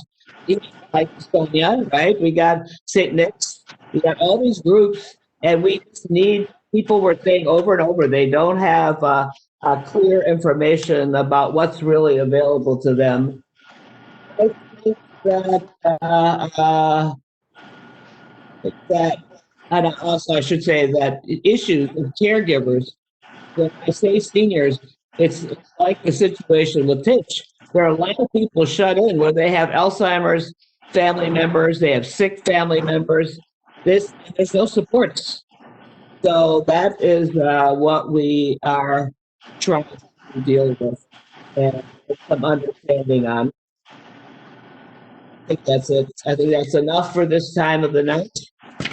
Yeah, Jan. Remember, it was women, and certainly African-American women. I want to give you praise, Dallas, with the last election and what this country would be like if we didn't have the leadership of African-American women who led the way. I want to say that. Obviously, the activists were there, but when you look at Georgia and you look at other places, so I just wanted to put it out. So we do have to take these areas that we normally don't deal with, but deal with them, because we can't start getting cuts in these services and not build services that we need. And one of them, Tommy, I'm bringing up, so I will close with this, is that Woodhull Hospital has talked for a long time about trying to have decentralize its work with seniors regarding nutrition and health and recreation.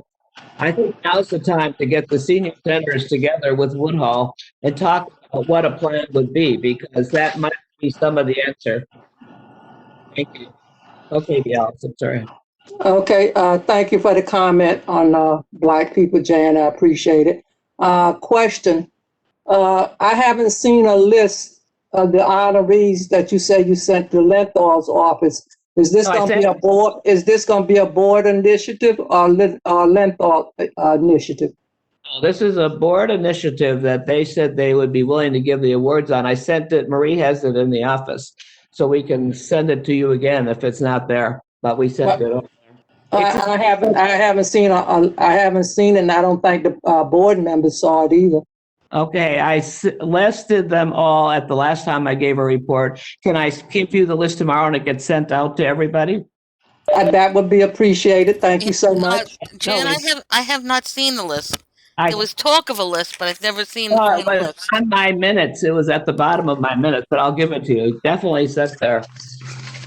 And I want to close is that we are begging, our committee is begging for us to get Zoom and have Zoom for meetings. People are all saying that we don't need to keep on with this WebEx. Every community board is now doing Zoom, and it's so much easier for people. So I'll give you lists if you give me Zoom back. Jan, we never had Zoom. No, but we're going to get it because it's better and ideal. All of us are on Zoom every day. Everybody on this board are on Zoom calls. And this WebEx is a problem for many people. Besides, other people can't participate. You know, that could be if it was Zoom. So I just want to say that the board review, if the executive board could review the issue and see what they think, which is, it's better for participation. But I will deal with sending you again the list tomorrow, again from me, and maybe it's something happened. But Maria and I will deal with that tomorrow. But we definitely want it to be a board thing. And I read them all at one board meeting when I gave a report. I read them publicly. Okay. May I finish now? Sure, you can always. Okay, I got the floor now. Jan, every board does not have Zoom. The only boards that I know is dealing with Zoom is the borough president, Gail Brewer in Manhattan. I got kicked out of a meeting. I couldn't chair the meeting. I was furious. I brought it up at the borough board meeting. It went up the food chain. It came back down the food chain. They will only allow us to use Google Meets and some other ones. Whatever we use, we will have to pay for it. And I don't think it's in our budget to pay for it. Whatever, they gave us 2 that we could choose from, but we will have to pay for it. And I don't think we can afford it. So I just want to say CB9 has their meeting tonight. It's on Zoom and it's streaming on Facebook Live. And who's that speaking, Dana? Yep. Well, I know nothing about it. As far as I'm told, all the borough boards are supposed to use WebEx because that is what the borough president is paying for. If they got it, they're paying for it out of their own budget. And they did not tell me that Zoom was approved. Zoom is not approved for community boards in Brooklyn. And that came from the deputy borough president. Madam Chair, can I interrupt Yes. you a minute? Yes. Can you hear me? There was somebody asking a question. Okay. I finally got a question through. I finally got it. It was nothing before it. Regarding don't know who this question should go to, but is there any more talk about closing Bedford by the park and the triangle next to Manhattan? Someone was just hit there. You guys hear me? We hear you. So I don't know who that goes to, but they said someone was hit there. Was it a car hit? I don't know, but that was the question. Sonia, Yes. it's Eric. Hi, Eric. They said don't know who this question should go to. It's Yeah, Jordan. Well, Eric is transportation. Oh, yes, Jordan S. Epstein that asked the question. Okay, yeah, so because of when all the rerouting happened before we thought they were going to shut down the L, we've had this intersection on the agenda a few times. I've had a couple emails about it from some of the stakeholders in that area. We're going to take it up. Erin has also reached out to me concerned about it. There is a Daily News article today about the driver of the truck. And I encourage people to look it up, but we'll be taking it up at the next transportation meeting. Okay, thank you, Eric. I don't know if Mr. Epstein is still around, but thank you. Okay, thanks, Sonia. Okay, Elkins, I saw everybody talking about the different boards that's using different things. Like I said, I brought this issue up with the borough board. The only thing that they told us that we were allowed to use was Google Voice and Microsoft Teams. And if we use either one of those, we will have to pay for it. So I don't know what other boards are doing, where they're getting the money from, how they paying for it. But they cut our budget this year. So we're doing the best we can with this. And believe me, I'm just as sick of WebEx as anybody else. Okay, moving right along, Parks Departments as read. I don't know if Mary is here. She got anything she need to highlight? Apparently not. Okay, public session. I think we have one speaker for public session. Mr. Rubio, is he still here? Paul Rubio? No? Let me try to find him, okay? Okay. He was here earlier, but I don't know if he's still here.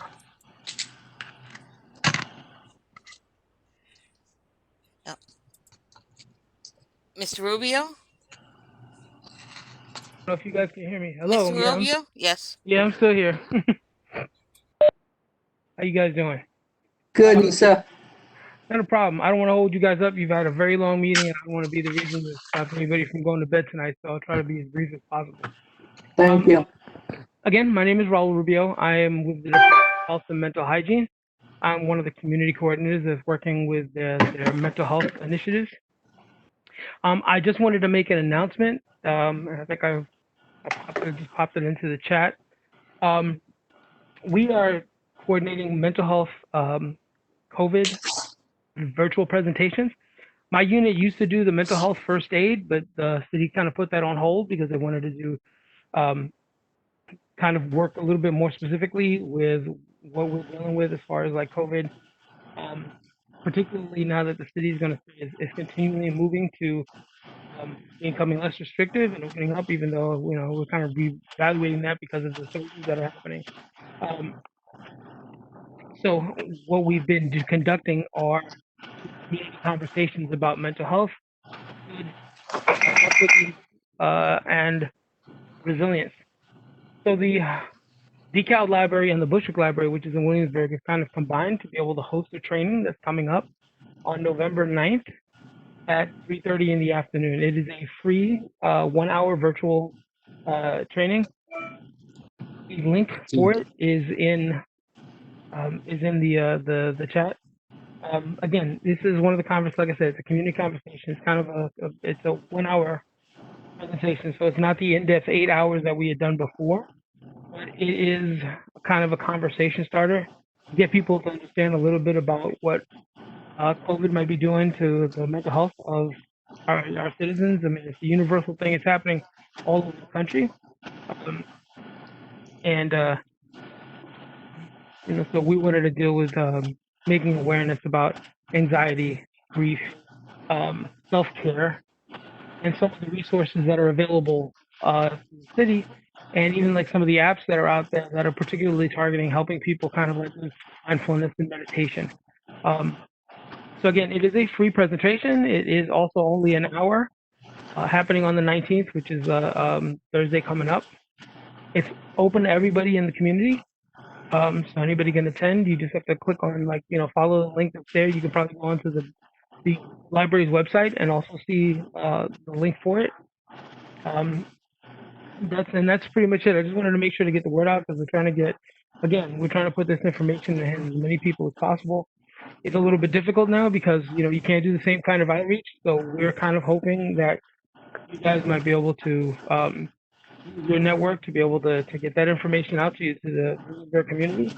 I sit on the board for Bushwick. I'm the second vice chair, so I'm doing my end on the Bushwick side to make sure to get the word out to our local community partners. But I also definitely want to extend it into Williamsburg to support the library over there on Siegel.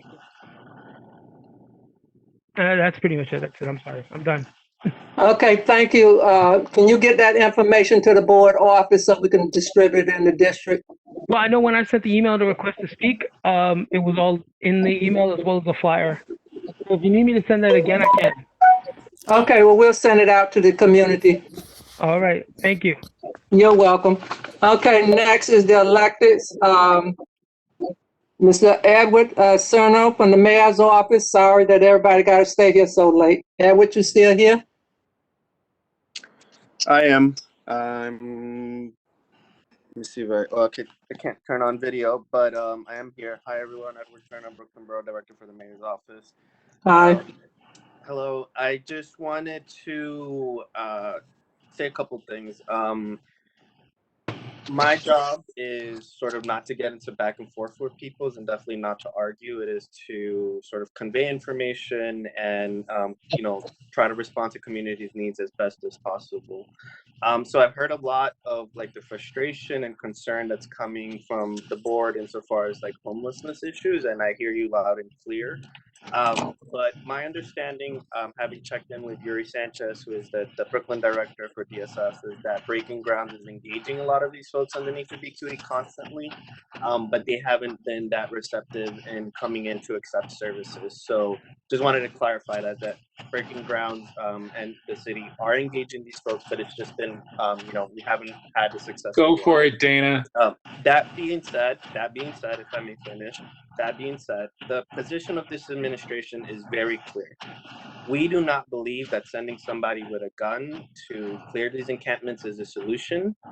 We want to provide services and engage them, and that is sort of tied into one of the announcements that was made today, that the city is creating mental health teams that is going to be in conjunction with NYPD and Department of Health. But that's going to basically, by next year, have these teams respond primarily to 911 health cause of mental health issues. And the needle issue is a separate thing that, you know, deals with, it is interagency, and happy to have that conversation. My understanding that there was some cleanup that took place. I heard some of the stuff that I'm going to be taking back today about how that took place, because I, quite frankly, am not too familiar with how it did take place. I just know that it was clean. But again, our position from the administration is we want to offer these folks as much services as possible and hope that they come in. We're going to continue to do that work, and you know, that's sort of what I wanted to contribute to that conversation. Also, if anyone needs, you know, mental health, all of us have gone through trauma, both felt and experienced. You can call 888 NYC Well. The Department of Health now switching to sort of COVID response, launched a new data page that's you know, much more responsive and up to date and granular with what it's displaying. Encourage folks to go on there. But as the mayor also announced, percentages are increasing, and we need to be mindful heading into the holidays that we still need to maintain the core four, which is to stay home if you're showing symptoms, practice good hand hygiene, maintain social distance, and wear your face coverings. And if you need any connection to food services or hotel space so you can successfully quarantine, you can call 212-268-4318, which is the test and trace hotline. I guess lastly, I just want to follow up on one of the questions that was posed to me last month and that was raised on this call too, which is the DIFTA and the reopening of senior centers. I'm told that at this time, the Department of Health has advised against, or rather has advised that senior centers should remain closed. Tom, please mute your mic, please. Sorry, Edward. Sure. The city will continue to monitor trends against key COVID thresholds set for priority populations, and then they will determine when to begin implementing a phased-in reopening plan. Again, these reopening plans will likely include some of the stuff that we already seen when you go to other federal buildings, which is conducting a daily health screening and doing temperature checks. But again, in the meantime, the centers are providing programming through virtual and remote. Again, I hear the frustration and you know, the concern about how seniors, you know, need to get out there and engage. But again, this is also, it's on the backdrop of the health pandemic that, you know, is sort of shutting down everything. one last thing that I just recalled that I wanted to add onto the homelessness piece of the concern of the cold weather. The mayor does designate a code blue once temperature drops significantly. And when that does happen, outreach teams are sent out to bring folks into shelter. So again, here, a lot of the concern. I also picked up on the open street stuff, which I'm following up on as well, and I'm having internal conversations about. I don't want to be premature with any announcements, but we are engaging some stakeholders, and I'm told that we will, come back to the board. So again, I'm the mayor's representative in this community. I am listening. I do take some of these things back, but they're delineated. They go into buckets. Sanitation is a sanitation issue. Mental health is a mental health thing, and insofar as homelessness issues, we are engaging folks. Thank you. So Edward Dialis, may I ask a question? Yes. So Edward, hi, this is Dana Racklin. I'm a member here. So a few things, not to be combative, but let's talk. So we're not going to be combative. Let's talk about conveying information. Breaking Ground receives large contracts. In order to get those contracts, they have to present work that they're doing. So what we're asking for is not for you to come here and tell us that you've heard that Breaking Ground is engaging with people under the BQE. What we want to know is, in their case management, how many touches are they doing per day? Are those, of those touches, how many of those people convert into going into transitional housing or into regular housing or whatever other services they need? Of those, how many go into permanent housing? Of those, how many come back to the streets? We need measurable outcomes to ensure that Breaking Ground is doing what they say that they're doing in order to receive the large government funding that they're getting. So that's first information. Second information is, to say that you're coordinating with NYPD means absolutely nothing. There's no operational orders. There's no memorandums of understanding. There's nothing that has been presented to demonstrate that there's an actual partnership that allows for a logistical change in the way that officers or Breaking Ground or anybody else deals with people that are houseless or experiencing homelessness in a short period of time.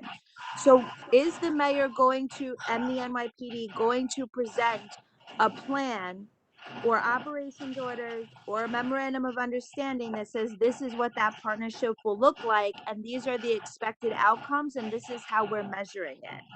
Like, the days of us just having these same conversations over and over again is nonsense. We need to be able to measure what people are doing. So the information that we need is not a hotline number or, we're planning on doing outreach. The information we need is how effective is the outreach that you're currently doing. Well, I would also add, homelessness is not a crime. So insofar as in NYPD's role, if someone does not want to come in, I don't think that homelessness is a crime, which is exactly why I'm asking you, when Breaking Ground, not the NYPD, when Breaking I Ground second everything that Dana said. what No, happened? and I hear If you. you're At the time, one at a time. if And you're a if I- case manager in the courthouse, right? And I'm working on domestic violence, let's say, I have to demonstrate to the funders that I worked with X amount of domestic violence survivors. Of that X amount, certain people moved on to services, other people moved into a shelter. We have no way to quantify any of the work that you're doing. You have to be able to give us some case management here so that we could say with confidence that Breaking Ground is doing everything possible to support the people living under the BQE and elsewhere. That is what we're saying. And those numbers are not something that should be hard for you to find, because how is Breaking Ground reporting to the government agent? How is Breaking Ground reporting to get their contract fulfilled? on the data piece, Can I add a point in there? if I may, on the data piece, Let's let Edward finish his question. Okay. Finish his comment. I just want to I was add that on adding the on data this. piece, I'm happy to take that request back, and I will touch base with Yuri first thing tomorrow to see if we can get you some of that for sure. We've been asking for those specific numbers since last year. This is the the first time I NYPD. hear it, so I The would ask that you. NYPD can report on every single number, every call that they get, everything. I am not saying that this should be handled by the NYPD. In fact, I'm saying let's demonstrate that Breaking Ground and other people that get government contracts to deal with homelessness can actually do the work. Is Miss Drinkwater still on the line? Aaron, are you still on the line? Yes, I am on the line. I will work with Edward. I would point the board, the agency does submit regular quarterly reports on our street homeless engagement and activities. It is not broken down to the degree that you're talking about by provider, but I think would provide some useful context for this group. I know that Yuri Sanchez has provided information at a more granular level about some of the engagements, but I'm happy to come back. So Mary Erin, can if you're follow saying up. it's if you're saying Dana, it's let not her broken finish. Dana, please My let her hand is finish her raised. sentence. My hand is raised. I know, but Miss Drinkwater was speaking. Because we've heard these same excuses for years and years. We all heard it, but we can't sell it tonight. If we don't listen, we won't find out what to do about it. So, Miss Drinkwater, would We you have a like to meeting on finish? December 3rd. They better show up. Miss Drinkwater, how do you know if somebody that's employed by Breaking Ground is engaging with people under the BQE or if they're sitting at Charlotte Patisserie having coffee all day? So our outreach teams have scheduled shifts that they go to particular areas and hotspots. And part of their work is to engage clients that they come across in those hotspots and work with them to bring them inside and connect them to services.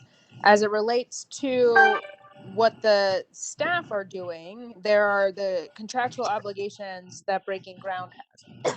Excuse me. For them and the management of their teams. Thank you, Miss Drinkwater. Elkins, I think you had your hand up. Elkins? Yeah, thank you. I don't want to take away from this conversation, but this community board has sent multiple letters now regarding the pipeline that's being constructed through Bushwick and Williamsburg. And the mayor's office has come out with very strong language about how they oppose new fossil fuel infrastructure, and they have the power to deny the permits, yet they are not doing that. So my question to the mayor's office is, what are we doing? How can you reconcile saying one thing and then allowing this construction to happen, especially against such strong objections from the community members? I appreciate the question, Willis. I'm gonna have to bring that back to the office and sort this out. It's not the first time I hear the issue, though. My apologies. You've heard it so many times. We gotta solve this. Especially since the pipeline is continuing to be built.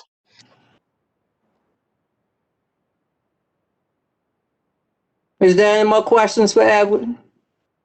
Edward, are you finished? Yes, ma'am. Cialis? Yes. I have a quick question. Yes. Regarding the older adults, I understand about safety. I mean, not just as a community board member, but I'm also the program director of a senior center. And I found that after the summer months, the older adults were getting outrageous Con Edison bills. I need to know who to reach out to. They were in some kind of level billing plan. It turns out by October, they were getting $300 and $400 bills from Con Edison, and they don't use remote or they don't do the phones. They show up in person to my center, and it's frustrating and it breaks my heart that Con Edison would do that. Who can I reach out to help me with these older adults and these crazy bills? I mean, $300 and $400 through a level billing plan.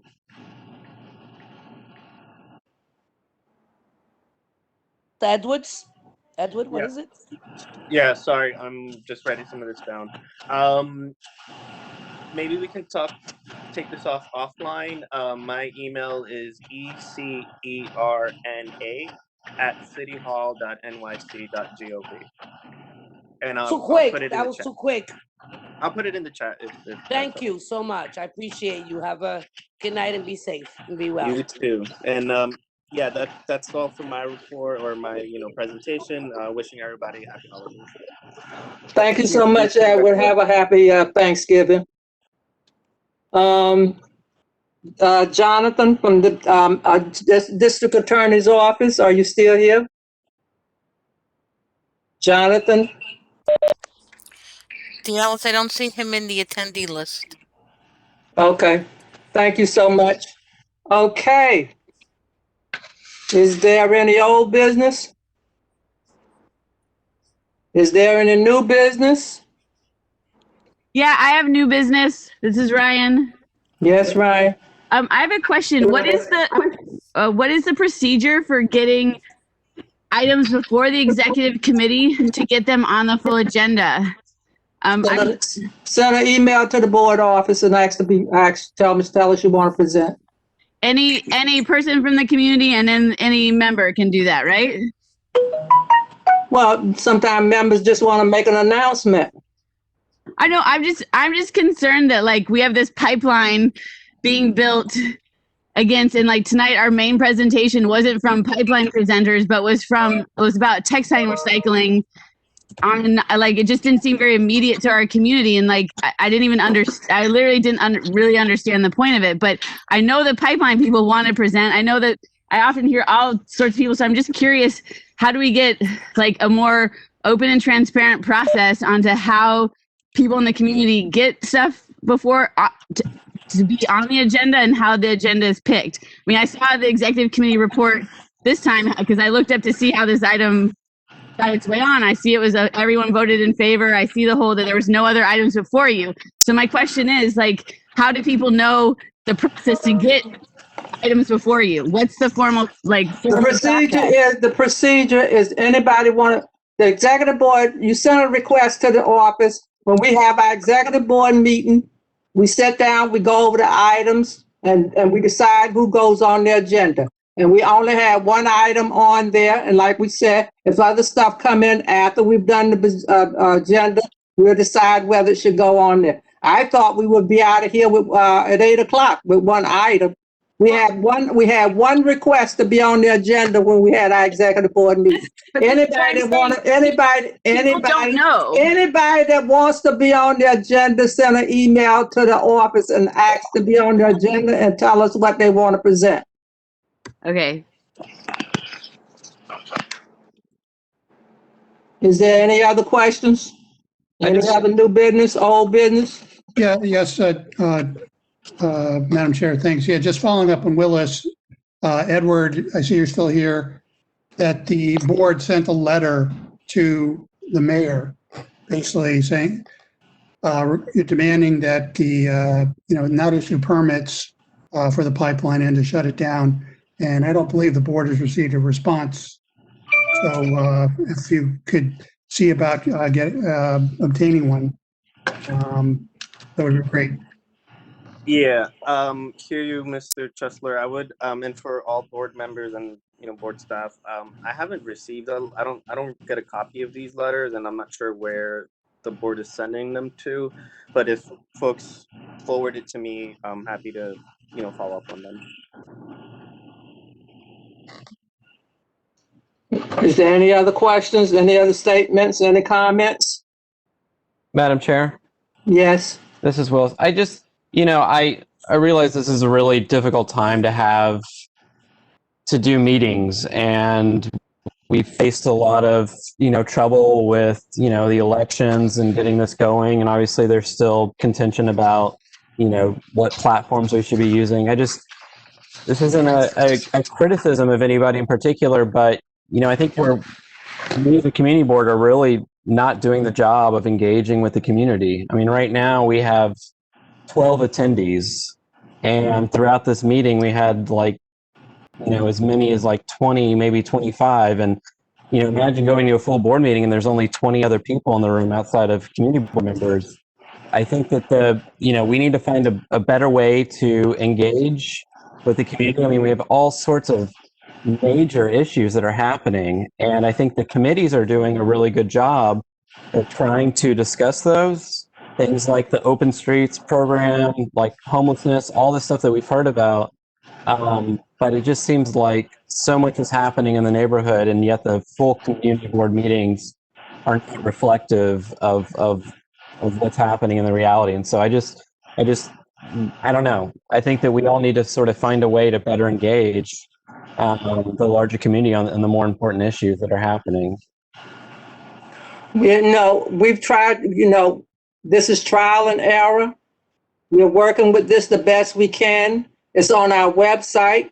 The meetings are posted. Everything is on the website like it always was. We even put a notice on there that anybody want to speak, to send us an email, to sign up to speak. This way we'll know you're speaking, you come to the meeting.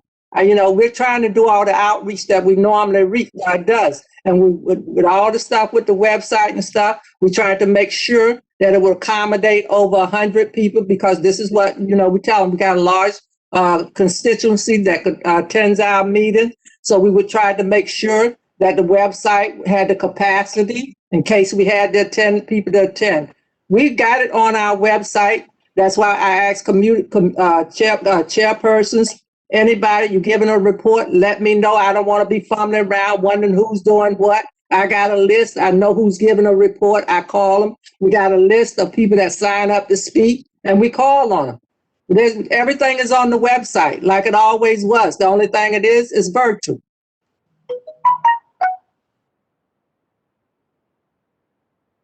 Madam Chair? Yes, Justin. Just following up with that, but I just wonder if we, that's really good, but I just wonder if we could go further, either with email lists, and other boards that have email lists. They send out blasts regularly, and social media, Facebook or otherwise, just to, extend further to people during the hard times. Well, it's not our fault that people are not attending. It's on our website. WebEx has the capacity to hold 1,000 people. It's on our list. If people want to get on our list, if you know somebody that want to attend the meetings and get the emails that we send out to the community, all you have to do is tell them to send their email contact information to the office, and we'll put them on the list, because we have a list that goes to the community. If anybody else got any other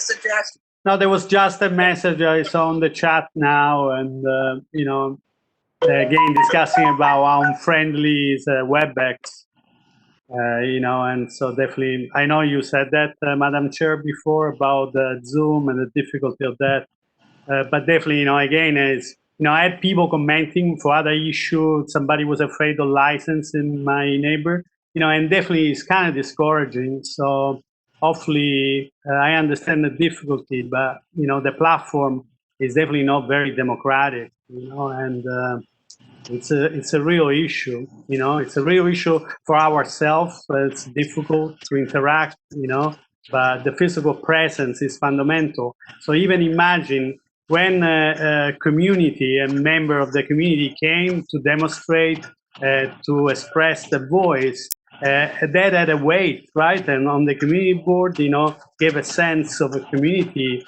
and now we don't have that. And really the question is, how can we replicate? I believe there is no cost, because if we don't do this, we're not doing the job.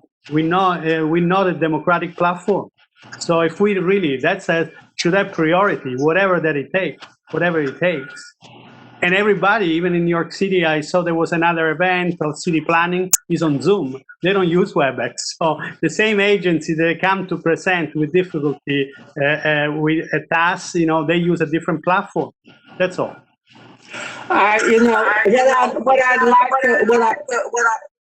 There's a background noise. What I'd like for people to do, all the people that's telling me that other boards are using other virtual features, find out how did they get around not doing the mandate that we had to use WebEx, and how are they paying for it, or if they're paying for it. You're saying everybody else is using all these other virtual means? I'd like for y'all to find out how they got it, why they're not following the borough president's orders, and how they're funded if they're paying for it themselves. Because like I said, I brought it up in a meeting, and they told me two that we could use, and we would have to pay for it. The borough president is only paying for WebEx. So if we got 18 boards in Brooklyn, if other boards are using Zoom, somebody got to tell me how they're using it. No, but my question is our community board has a zero fund? I believe I wasn't part, I was a member of this community board, but I had understanding a community board has spent money for other things that would cost far more than enrolling on Zoom and allowed us, you know, to create a platform where people could participate, both us, you know, with certain function and the public. You know, But like I said, WebEx has the capacity to accommodate 1,000 people. There's people can't get on WebEx. Can you turn your mic off, please? If people can't get on WebEx and they want to attend, they can always call in. Somebody want to get on the list, they want to speak, they want their name on the mailing list, call the office. I'm doing the best. I'm doing the best I can here, folks. I can't, you know, I'm everything y'all tell me something is wrong. I'm trying to do the best I can. Hi, Madam Chair. I know we all want to go because I'm tired also. I had made a comment about Facebook, Instagram, and Twitter. 90% of us on this page have our own account. And we're making a big stink about not being involved as community board members. Put the meeting on your page. Also, Madam Chair, is community board one allowed to make their own Facebook page, Twitter page, and Instagram page? If so, if that's possible, maybe that's another way of outreaching people in the community. And someone made a comment about this community not knowing this board exists. This board has existed for many years, and folks know we do exist. Might be you newcomers that don't know we exist, but we exist and we've been here a minute. So can you find out if the chair community board one is allowed to have a Facebook page, an Instagram page, a Twitter page? Maybe someone wants to take control of that and outreach to the people that are complaining that they can't find us. Well, you know, I can put this meeting on my Facebook and Twitter page. If that's what people are complaining about, I have quite a few following. Well, you know, with the community boards, other than the public session, the attendees only observe. That's it. You get to speak in the public session. Otherwise, you observe it. So like I said, y'all check these things out. Get back to us. Let us know. We'll look into it. Is there anything else? How about we write a letter to the borough president's office on behalf of the entire board requesting that we move from this platform onto Zoom? And like I said, I've already taken it to the borough board, and this is what they came back with. This is Erin. I raised my hand. I would say if the funding is the issue, if we can raise tens of thousands of dollars for holiday lights through community fundraising, I think we certainly could take up an opportunity to raise funds to have a better platform and better community engagement. Okay, Erin, you want to set up a fundraiser? To look into it and figure out details on it.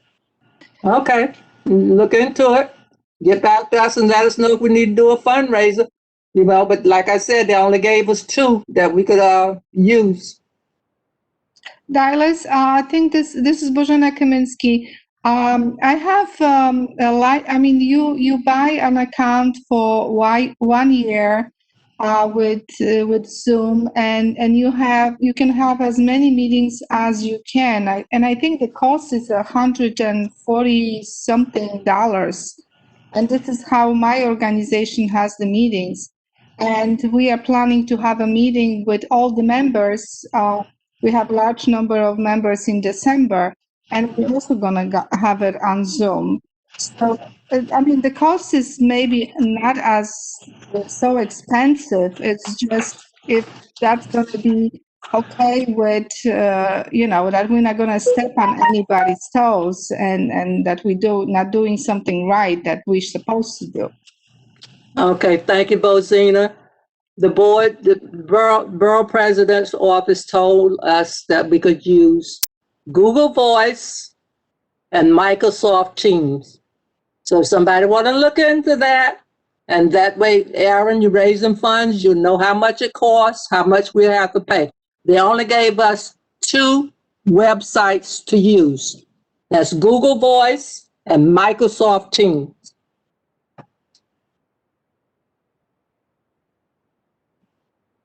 Is there anything else? Can we say goodnight? I'd love to if nobody else has anything they'd like to say. Put it on next year's budget. Let's go home. Second that. Okay, I would like to wish everybody a happy, healthy Thanksgiving and enjoy yourself, and let's all sit down, relax, and have a nice meal and decompress and and hopefully when we all come back, don't forget when you come to community board meetings, bring your patience. That's all I ask. Bring your patience. And sense of humor. Happy Pardon me? Thanksgiving, everyone. Happy Thanksgiving. Okay. Happy. Thank you. Holiday, everyone, and thank you for voting. Thank you. Can I have a motion to adjourn? Second it. Thank you. Good night, everybody. Have a happy Thanksgiving. Bye. Good night. Good night.